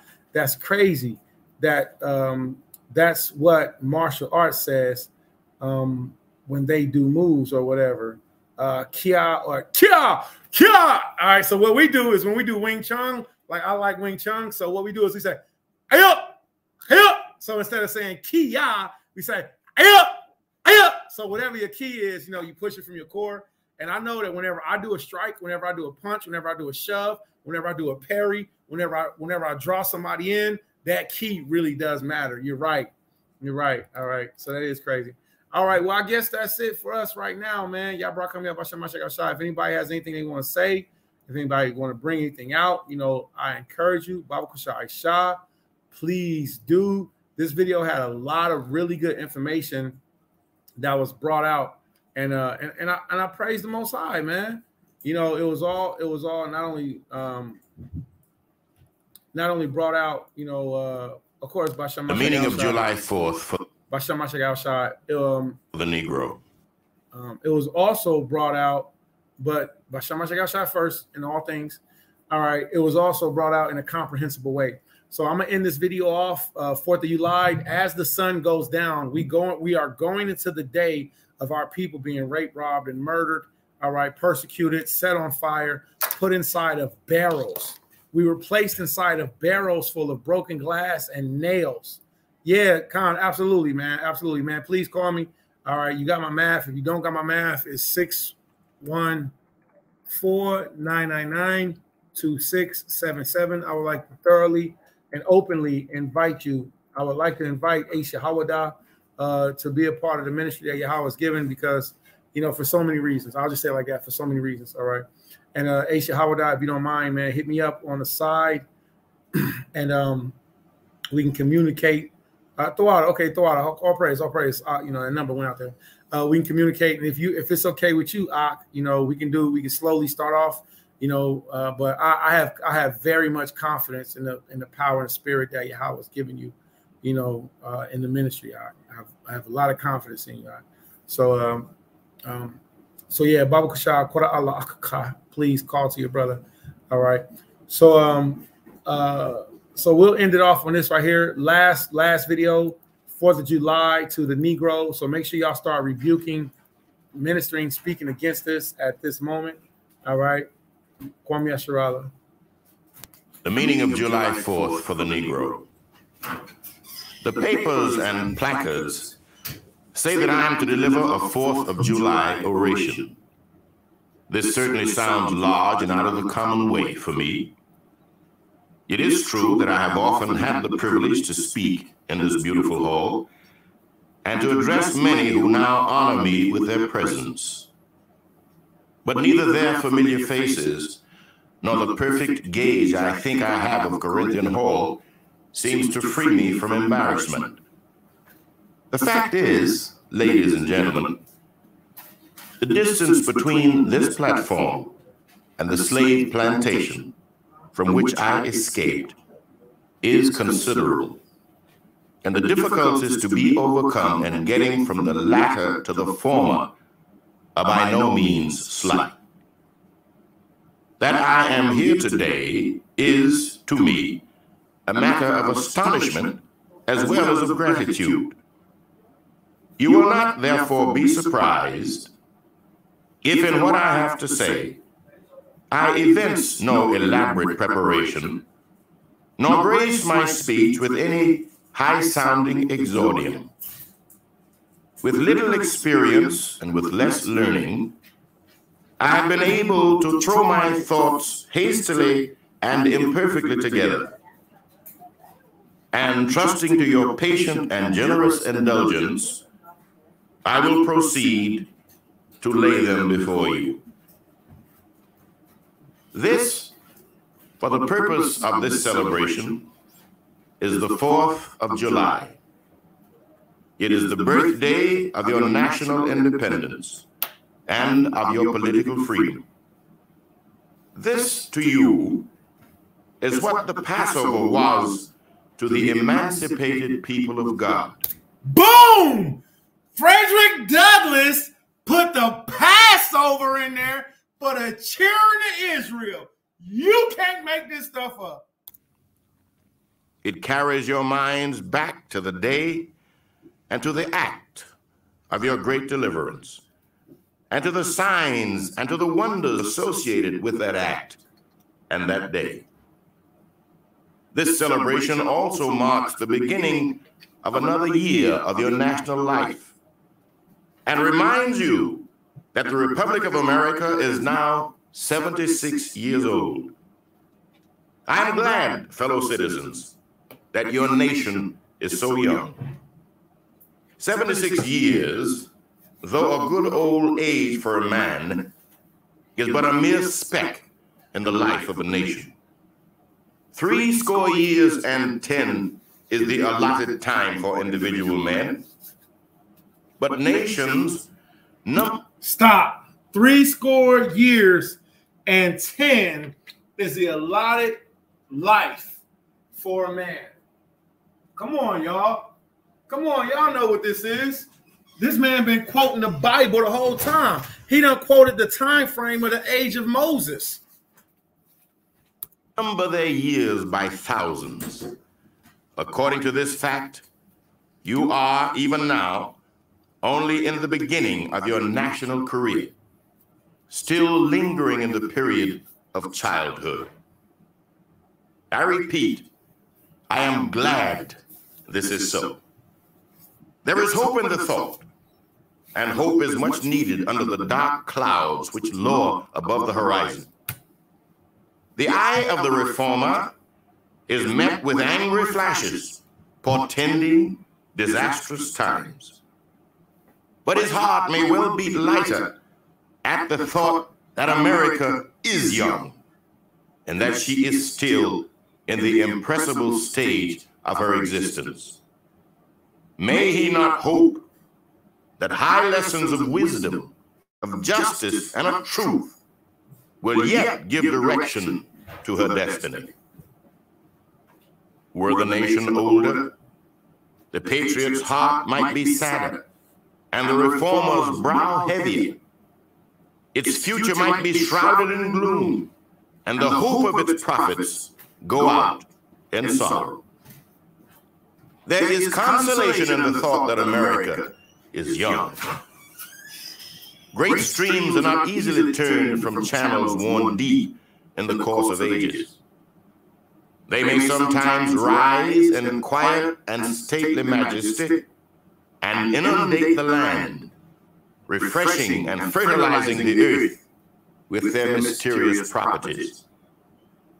They may also rise in wrath and fury and bear away on their angry waves the accumulated wealth of years of toil and hardship. They, however, gradually flow back to the same old channel and flow on as serenely as ever. But while the river may not be turned aside, it may dry up and leave nothing behind but the withered branch and the unsightly rock, to howl in the abyss-sweeping wind the sad tale of departed glory. As with rivers, so with nations. Fellow citizens, I am not wanting in respect for the fathers of this republic. The signers of the Declaration of Independence were brave men. They were great men, too, great enough to give frame to a great age. It does not often happen to a nation to raise at one time such a number of truly great men. The point from which I am compelled to view them is not certainly the most favorable. And yet, I cannot contemplate their great deeds with less than admiration. They were statesmen, patriots, and heroes, and for the good they did, and the principles they contended for, I will unite with you to honor their memory. Now, this is where he used the wisdom of Yahweh, where Yahweh said, agree with thy adversary quickly whilst thou being away. So, you know, couldn't nobody say nothing bad about him because he didn't say nothing bad about them. He just mentioned the atrocities that they performed. Agree with thy adversaries quickly whilst thou being away. They loved their country better than their own private interests. And though this is not the highest form of human excellence, all will concede that it is a rare virtue, and that when it is exhibited, it ought to command respect. He who will intelligently lay down his life for his country is a man whom it is not in human nature to despise. Your fathers staked their lives, their fortunes, and their sacred honor on the cause of their country. In their admiration of liberty, they lost sight of all other interests. They were peace men, but they preferred revolution to peaceful submission to bondage. They were quiet men, but they did not shrink from agitating against oppression. They showed forbearance, but they knew its limits. They believed in order, but not in the order of tyranny. With them, nothing was settled that was not right. With them, justice, liberty, and humanity were final, not slavery and oppression. You may well cherish the memory of such men. They were great in their day and generation. Their solid manhood stands out the more as we contrast it with these degenerate times. How circumspect, exact, and proportionate were all their movements. How unlike the politicians of an hour. Their statesmanship looked beyond the passing moment and stretched away in strength into the distant future. They seized upon eternal principles and set a glorious example in their defense. Mark them. Fully appreciating the hardships to be encountered, firmly believing in the right of their cause, honorably inviting the scrutiny of an onlooking world, reverently appealing to heaven to attest their sincerity, soundly comprehending the solemn responsibility they were about to assume, wisely measuring the terrible odds against them, your fathers, the fathers of this republic, did most deliberately, under the inspiration of a glorious patriotism and with a sublime faith in the great principles of justice and freedom, lay deep the cornerstone of the national superstructure, which has risen and still rises in grandeur around you. Of this fundamental work, this day is the anniversary. Our eyes are met with demonstrations of joyous enthusiasm. Banners and pennants wave exultingly on the breeze. The din of business, too, is hushed. Even Mammon seems to have quitted his grasp on this day. The ear-piercing fife and the stirring drum unite their accents with the ascending peal of 1,000 church bells. Prayers are made, hymns are sung, and sermons are preached in honor of this day. While the quick martial tramp of a great and multitudinous nation, echoed back by all the hills, valleys, and mountains of a vast continent, bespeak the occasion one of thrilling and universal interest, a nation's jubilee. Fellow citizens, pardon me. Allow me to ask, why am I called upon to speak here today? And now I get good. See, this is how you got to deal with the devil. This is how you got to deal with the white man sometimes. And I hope some of y'all was paying attention and your slow attention span didn't cause you to lack in the edification of what this elder is bringing out. If you did, just push rewind. Remember the marketplace. So many minutes, so many hours, so many seconds. Go back and push play. Just run it back. I'll put the link in there for you. Now watch this. After he done complimented them on their forefathers' wicked behavior, complimented them. Said nice things. Like the master said, agree with thy adversary quickly whilst I be in the way. See, this is the bad thing about knowing me. I never stop teaching.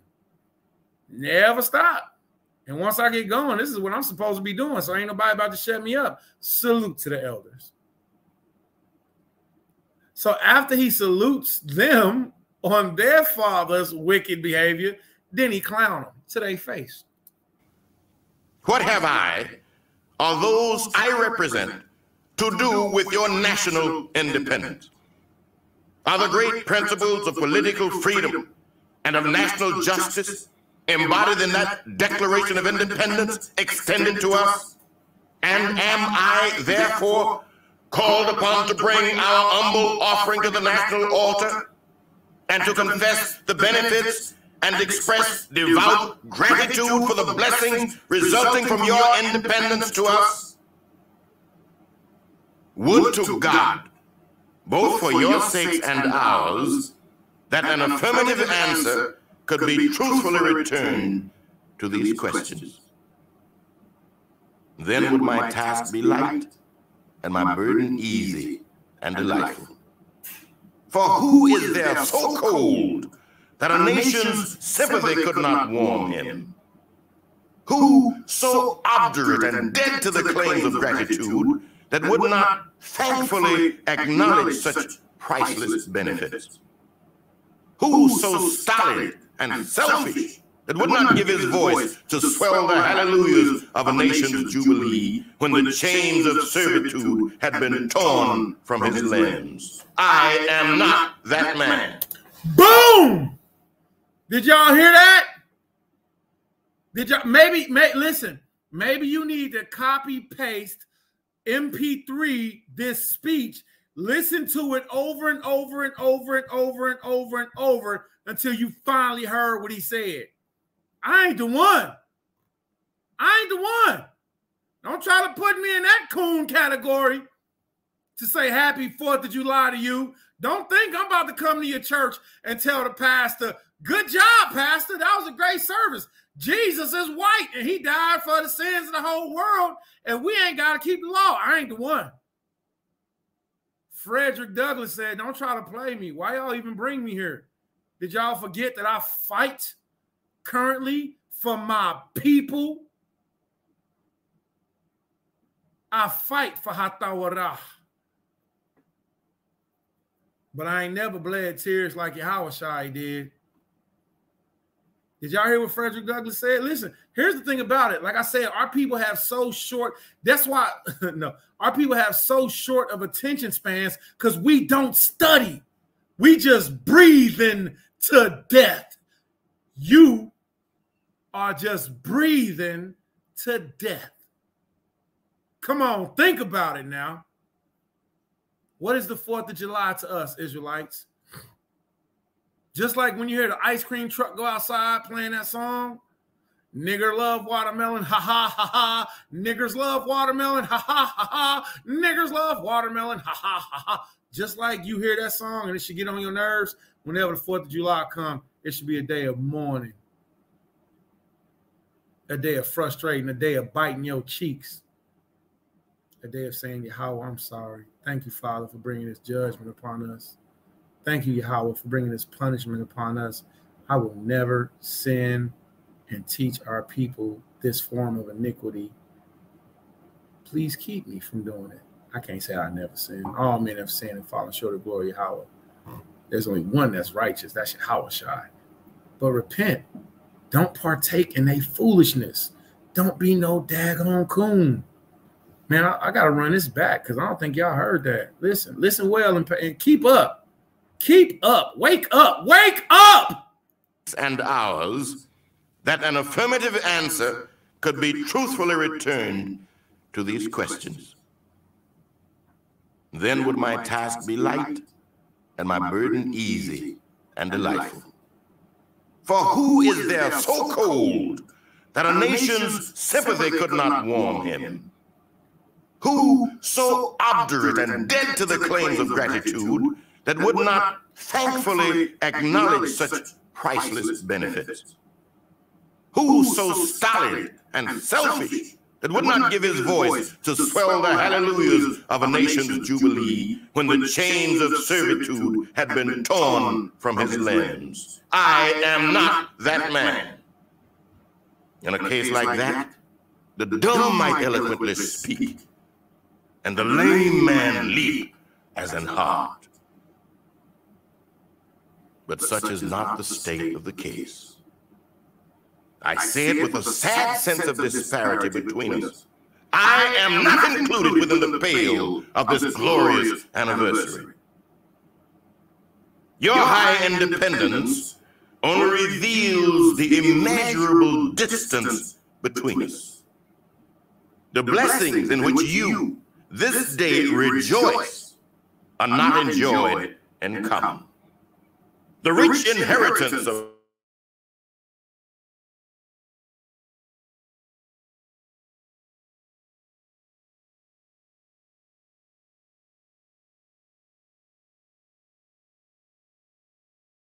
prosperity and independence has brought stripes and death to me. This 4th of July is yours, not mine. Not mine. You may rejoice. I must mourn. To drag a man in fetters into the grand illuminated temple of liberty and call upon him to join you in joyous anthems were inhuman mockery and sacrilegious irony. Do you mean, citizens, to mock me by asking me to speak today? If so, there is a parallel to your conduct. And let me warn you that it is dangerous to copy the examples of a nation whose crimes, towering up to heaven, were thrown down by the breath of the Almighty, burying that nation in irrevocable ruin. Come on. I can today take up the plaintive lament of a peeled and woe-smitten people. By the rivers of Babylon, there we sat down. Come on. Yea, we wept. We wept. Come on. When we remembered Zion. That's right. Come on. We hanged our harps upon the willows in the midst thereof. Bring it out. For there, they that carried us away captive required of us a song. And they that wasted us required of us mirth. Stop. I gotta do it. I don't know if all y'all caught that. If you didn't, you still sleep. If you didn't, you still sleep, but we here to wake you up. No brew left behind on this mission. All right. Hold on. Watch this. Let's get this real quick. By the Rivers of Babylon reggae song. Now, I know that these devils, that what they be doing is, they look, I can't stand the damn white man that the Bible speak of. All right. Now, Boney M, Rivers of Babylon, this is an Israelite group, but it was actually, Boney M was actually an Edomite. He was actually a white man. All right. It was actually a Boney M. By the rivers of Babylon, where we sat down. Bob Marley, Edomite, another white man. No problem with that. Luciano, straight tribe of Banyamyan. All right. Now, what I'm going to actually do, though, is I need y'all to hear this, but I can't play songs like I used to on these videos. Why? Because they started they flag everything that I do. I can't do nothing. I get flagged. Everything I do, I get flagged, man. It's ridiculous. All right, so we're not going to be doing the Boney M version. See if we can get a view all version. And there we wept when we remembered Zion, 1970. And the wicked carried us away, captivity require from us a song. How can we sing of a song in a strange land? Out of rivers of Babylon. Now let's go up to here real quick. I'm going to switch this to all KJV. Now check this out. Psalms 137. We're going to copy. We're going to paste this. Now I want y'all to hear this very well. Frederick Douglass, he been quoting the Bible the whole time. Now you can't tell me that we ain't the true Jews that the Bible speaks of. We the true Jews that the Bible speaks of. By the rivers of Babylon, there we sat, yea, we wept. By the rivers of where? By the rivers of America, by the rivers of the Caribbeans, by the rivers of slavery, by the rivers of Babylon. There we sat down. Yea, we wept when we remembered Zion. We hanged our harps upon the willows in the midst thereof. For there they that carried us away captive required of us a song, and they that wasted us required from us mirth. So they destroyed. Listen to this. Listen, Linda. Listen to me, Linda. For there, the place where we were sold in slavery, they that carried us away captive, ain't nobody going to be happy being sold in slavery. The ones who carried us away captive, they required us to sing songs. Sing me one of them songs about Jerusalem, nigger. Come on, nigger. Sing one of them songs about Jerusalem and Babylon and how you going to be redeemed. Come on, nigger. Sing, nigger. They required us a song. And they that wasted us, those who robbed us, those who destroyed us, required of us mirth. Don't y'all know that during the time frame of the transatlantic slave ship, the slave trade, I ain't gonna do it. During the time of the transatlantic slave trade, they required us to come above deck and sing and jump up and down and sing songs. They required, we down in slavery in the pits, in the belly of the beast, and they made us come and jump up and down and sing, saying, sing us one of the songs of Zion. You see what these devils did? They carried us away captive. They required of us a song, and they that wasted us required of us mirth, saying, sing us one of the songs of Zion. How shall we sing Yahweh's song in a strange land? If I forget thee, O Jerusalem, let my right hand forget its cunning. Forget her cunning. And if I do not remember thee, let my tongue cleave to the roof of my mouth.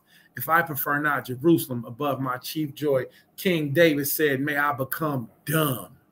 May I forget how to speak, and may I forget to learn how to use my hands. If I forget Jerusalem over my chief joy. Not, oh, I'm from the hood. I'm from America. I'm from the Caribbeans. I'm from Barbados. I'm from Dominican Republic. No, I'm an Israelite. Verse 6. If I do not remember thee, let my tongue cleave to the roof of my mouth. If I prefer not Jerusalem above my chief joy, remember, O Yahweh, the children of Edom in the day of Jerusalem, who said, raise it, even to the foundation thereof. Listen, remember the children of Esau. Remember these daggone devils. Remember these whip crackers, these slave chasers. with the same badge that's become the symbol of the sheriff. Slave catcher, badge, symbol, sheriff. Look at that. Look at that. Highway Slave Patrol, Deputy Sheriff, Los Angeles County. You see that? See that? Runaway Slave Patrol. I apologize. Can't ignore your history. Always remember who they are. I like that one. Can't ignore your history. Always remember who they are. Runaway Slave Patrol. Runaway Slave Patrol. Deputy Sheriff. See? They the devil that the Bible speaks of. I don't feel bad about it. I feel bad for you so-called Negroes who still cooning for these devils. Psalms chapter 137, verse 7. Remember, O Yahweh, the children of Edom in the day of Jerusalem. Remember the Edomites in the day of Jerusalem. That means when they destroyed it. Who said, what did they say? Raise it, even to the foundation thereof. You know what raise it, even to the foundation thereof means? Let me show you.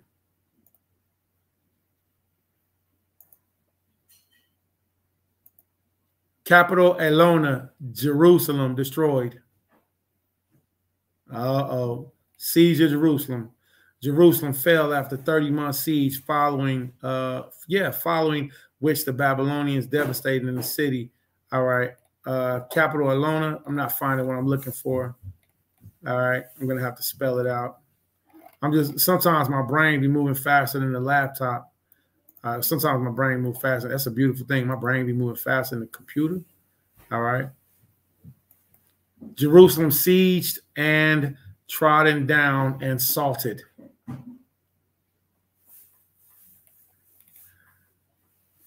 All right.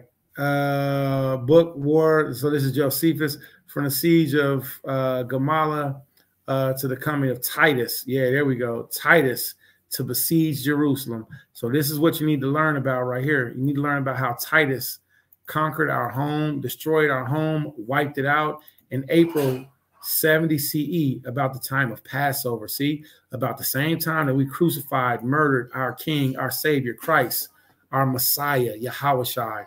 He got us back. You thought we was going to murder Yahushua and wasn't nothing going to happen to us? We was eating our own children. We was eating bootstraps. We was eating belts.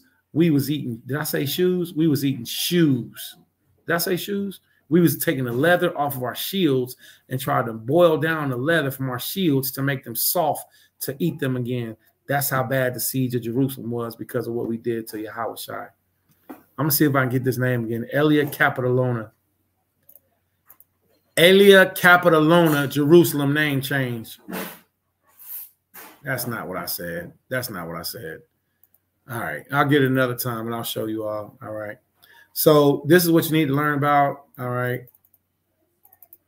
Get all the documentations, all the books that you can. Flavius Josephus is absolutely phenomenal resource. All right. On what happened. Yeah, that's right. All praise. Yeah. All praise. I look forward to showing you all more what Yahweh showed me. But at the same time, you know, I want to finish this up. So our elder, man, you know, Frederick Douglass, man. Frederick Douglass, he was going in by the rivers of Babylon. All right. Spoke it straight from the Psalms. They that carried us away captive required of us a song. And they that wasted us required of us mirth. Sing us one of the songs of Zion. How shall we sing the Lord's song in a strange land? If I forget thee, O Jerusalem, let my right hand forget her cunning. If I do not remember thee, let my tongue cleave to the roof of my mouth. Fellow citizens, above your national tumultuous joy, I hear the mournful wail of millions whose chains, heavy and grievous yesterday, are today rendered more intolerable by the jubilee shouts that reach them. If I do forget, if I do not faithfully remember those bleeding children of sorrow this day, may my right hand forget her cunning, and may my tongue cleave to the roof of my mouth. To forget them, to pass lightly over their wrongs, and to chime in with the popular theme would be treason most scandalous and shocking, and would make me a reproach before God and the world. Stop. So this is the exact same thing that we've seen in 2 Maccabees when the elder Maccabee, that's why I don't respect Malachi, so-called Maccabee, because which I call him Malachi Magus now, because he's taught our people to go away from the law, statutes, and commandments, the Torah. The real Maccabee, Eleazar Maccabee, from the time frame of 2 Maccabees chapter 6, he gave his life. He said, I will not teach my people to disobey the Most High's law, statutes, and commandments. And Shaquat. And this is the same thing that Frederick Douglass is saying. He said, man, I'd rather die than glorify this fake day, opposed to exalting my home, Jerusalem.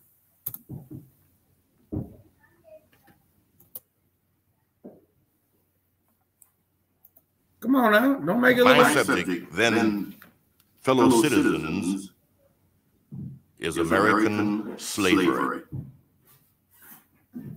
I shall see this day and its popular characteristics from the slave's point of view. Standing there, identified with the American bondman, making his wrongs mine, I do not hesitate to declare with all my soul that the character and conduct of this nation never looked blacker to me than on the 4th of July. Whether return to the declarations of the past or to the professions of the present, the conduct of the nation seems equally hideous and revolting. America is false to the past, false to the present, and solemnly binds herself to be false to the future. Standing with God and the crushed and bleeding slave on this occasion, I will, in the name of humanity, which is outraged, in the name of liberty, which is fettered, in the name of the Constitution and the Bible, which are disregarded and trampled upon, dare to call in question and to denounce with all the emphasis I can command everything that serves to perpetuate slavery, the great sin and shame of America. I will not equivocate. I will not excuse. I will use the severest language I can command. And yet not one word shall escape me that any man whose judgment is not blinded by prejudice, or who is not a slaveholder, shall not confess to be right and just. But I fancy I hear someone of my audience say, it is just in this circumstance that you and your brother abolitionists fail to make a favorable impression on the public mind. Would you argue more and denounce less? Would you persuade more and rebuke less? Your cause would be much more likely to succeed. But I submit, where all is plain, there is nothing to be argued. What point in the anti-slavery creed would you have me argue? On what branch of the subject do the people of this country need light? Must I undertake to prove Eve is a man? That point is conceded already. Nobody doubts it. The slaveholders themselves acknowledge it in the enactment of laws of their government. They acknowledge it when they punish disobedience on the part of the slave. There are 72 crimes in the state of Virginia which, if committed by a black man, no matter how ignorant he be, subject him to the punishment of death. While only 2 of the same crimes will subject a white man to the like punishment. What is this but the acknowledgement that the slave is a moral, intellectual, and responsible being. The manhood of the slave is conceded. It is admitted in the fact that Southern statute books are covered with enactments forbidding, under severe fines and penalties, the teaching of the slave to read or to write. When you can point to any such laws in reference to the beasts of the field, then I may consent to argue the manhood of the slave. When the dogs in your street, when the fowls of the air, when the cattle on your hills, when the fish of the sea and the reptiles that crawl shall be unable to distinguish the slave from a brute, then will I argue with you that the slave is a man. For the present, it is enough to affirm the equal manhood of the Negro race. Is it not astonishing that while we are plowing, planting, and reaping, using all kinds of mechanical tools, erecting houses, constructing bridges, building ships, working in metals of brass, iron, copper, silver, and gold, that while we are reading, writing, and ciphering, acting as clerks, merchants, and secretaries, having among us lawyers, doctors, ministers, poets, authors, editors, artists, and teachers, that while we are engaged in all manner of enterprises common to other men, digging gold in California, capturing a whale in the Pacific, feeding sheep and cattle on the hillside, living, moving, acting, thinking, planning, living in families as husbands, wives, and children, and above all, confessing and worshiping the Christian God, and looking hopefully for life and immortality beyond the grave, we are called upon to prove that we are men. Would you have me argue that man is entitled to liberty? That he is the rightful owner of his own body? You have already declared it. Must I argue the wrongfulness of slavery? Is that a question for Republicans? Is it to be settled by the rules of logic and argumentation, as a matter beset with great difficulty, involving a doubtful application of the principle of justice, hard to be understood? How should I look today, in the presence of Americans, dividing and subdividing a discourse to show that men have a natural right to freedom, speaking of it relatively and positively, negatively and affirmatively? To do so would be to make myself ridiculous and to offer an insult to your understanding. There is not a man beneath the canopy of heaven that does not know that slavery is wrong for him. What? Am I to argue that it is wrong to make men brutes, to rob them of their liberty, to work them without wages, to keep them ignorant of their relations to their fellow men, to beat them with sticks, to flay their flesh with the lash, to load their limbs with irons, to hunt them with dogs, to sell them at auction, to sunder their families, to knock out their teeth, to burn their flesh, to starve them into obedience and submission to their masters? Come on. Must I argue that a system thus marked with blood and stained with pollution is wrong? No, I will not. I have better employment for my time and strength than such arguments would imply. What then remains to be argued? Is it that slavery is not divine? That God did not establish it? That our doctors of divinity are mistaken? There is blasphemy in the thought. That which is inhuman cannot be divine. Who can reason on such a proposition? They that can may. I cannot. The time for such argument is past. At a time like this, scorching irony, not convincing argument, is needed. Oh, had I the ability and could reach the nation's ear, I would today pour out a fiery stream of biting ridicule, blasting reproach, withering sarcasm, and stern rebuke For it is not light that is needed, but fire. It is not the gentle shower, but thunder. We need the storm, the whirlwind, and the earthquake. The feeling of the nation must be quickened. The conscience of the nation must be aroused. The propriety of the nation must be startled. The hypocrisy of the nation must be exposed. And its crimes against God and man must be proclaimed and denounced.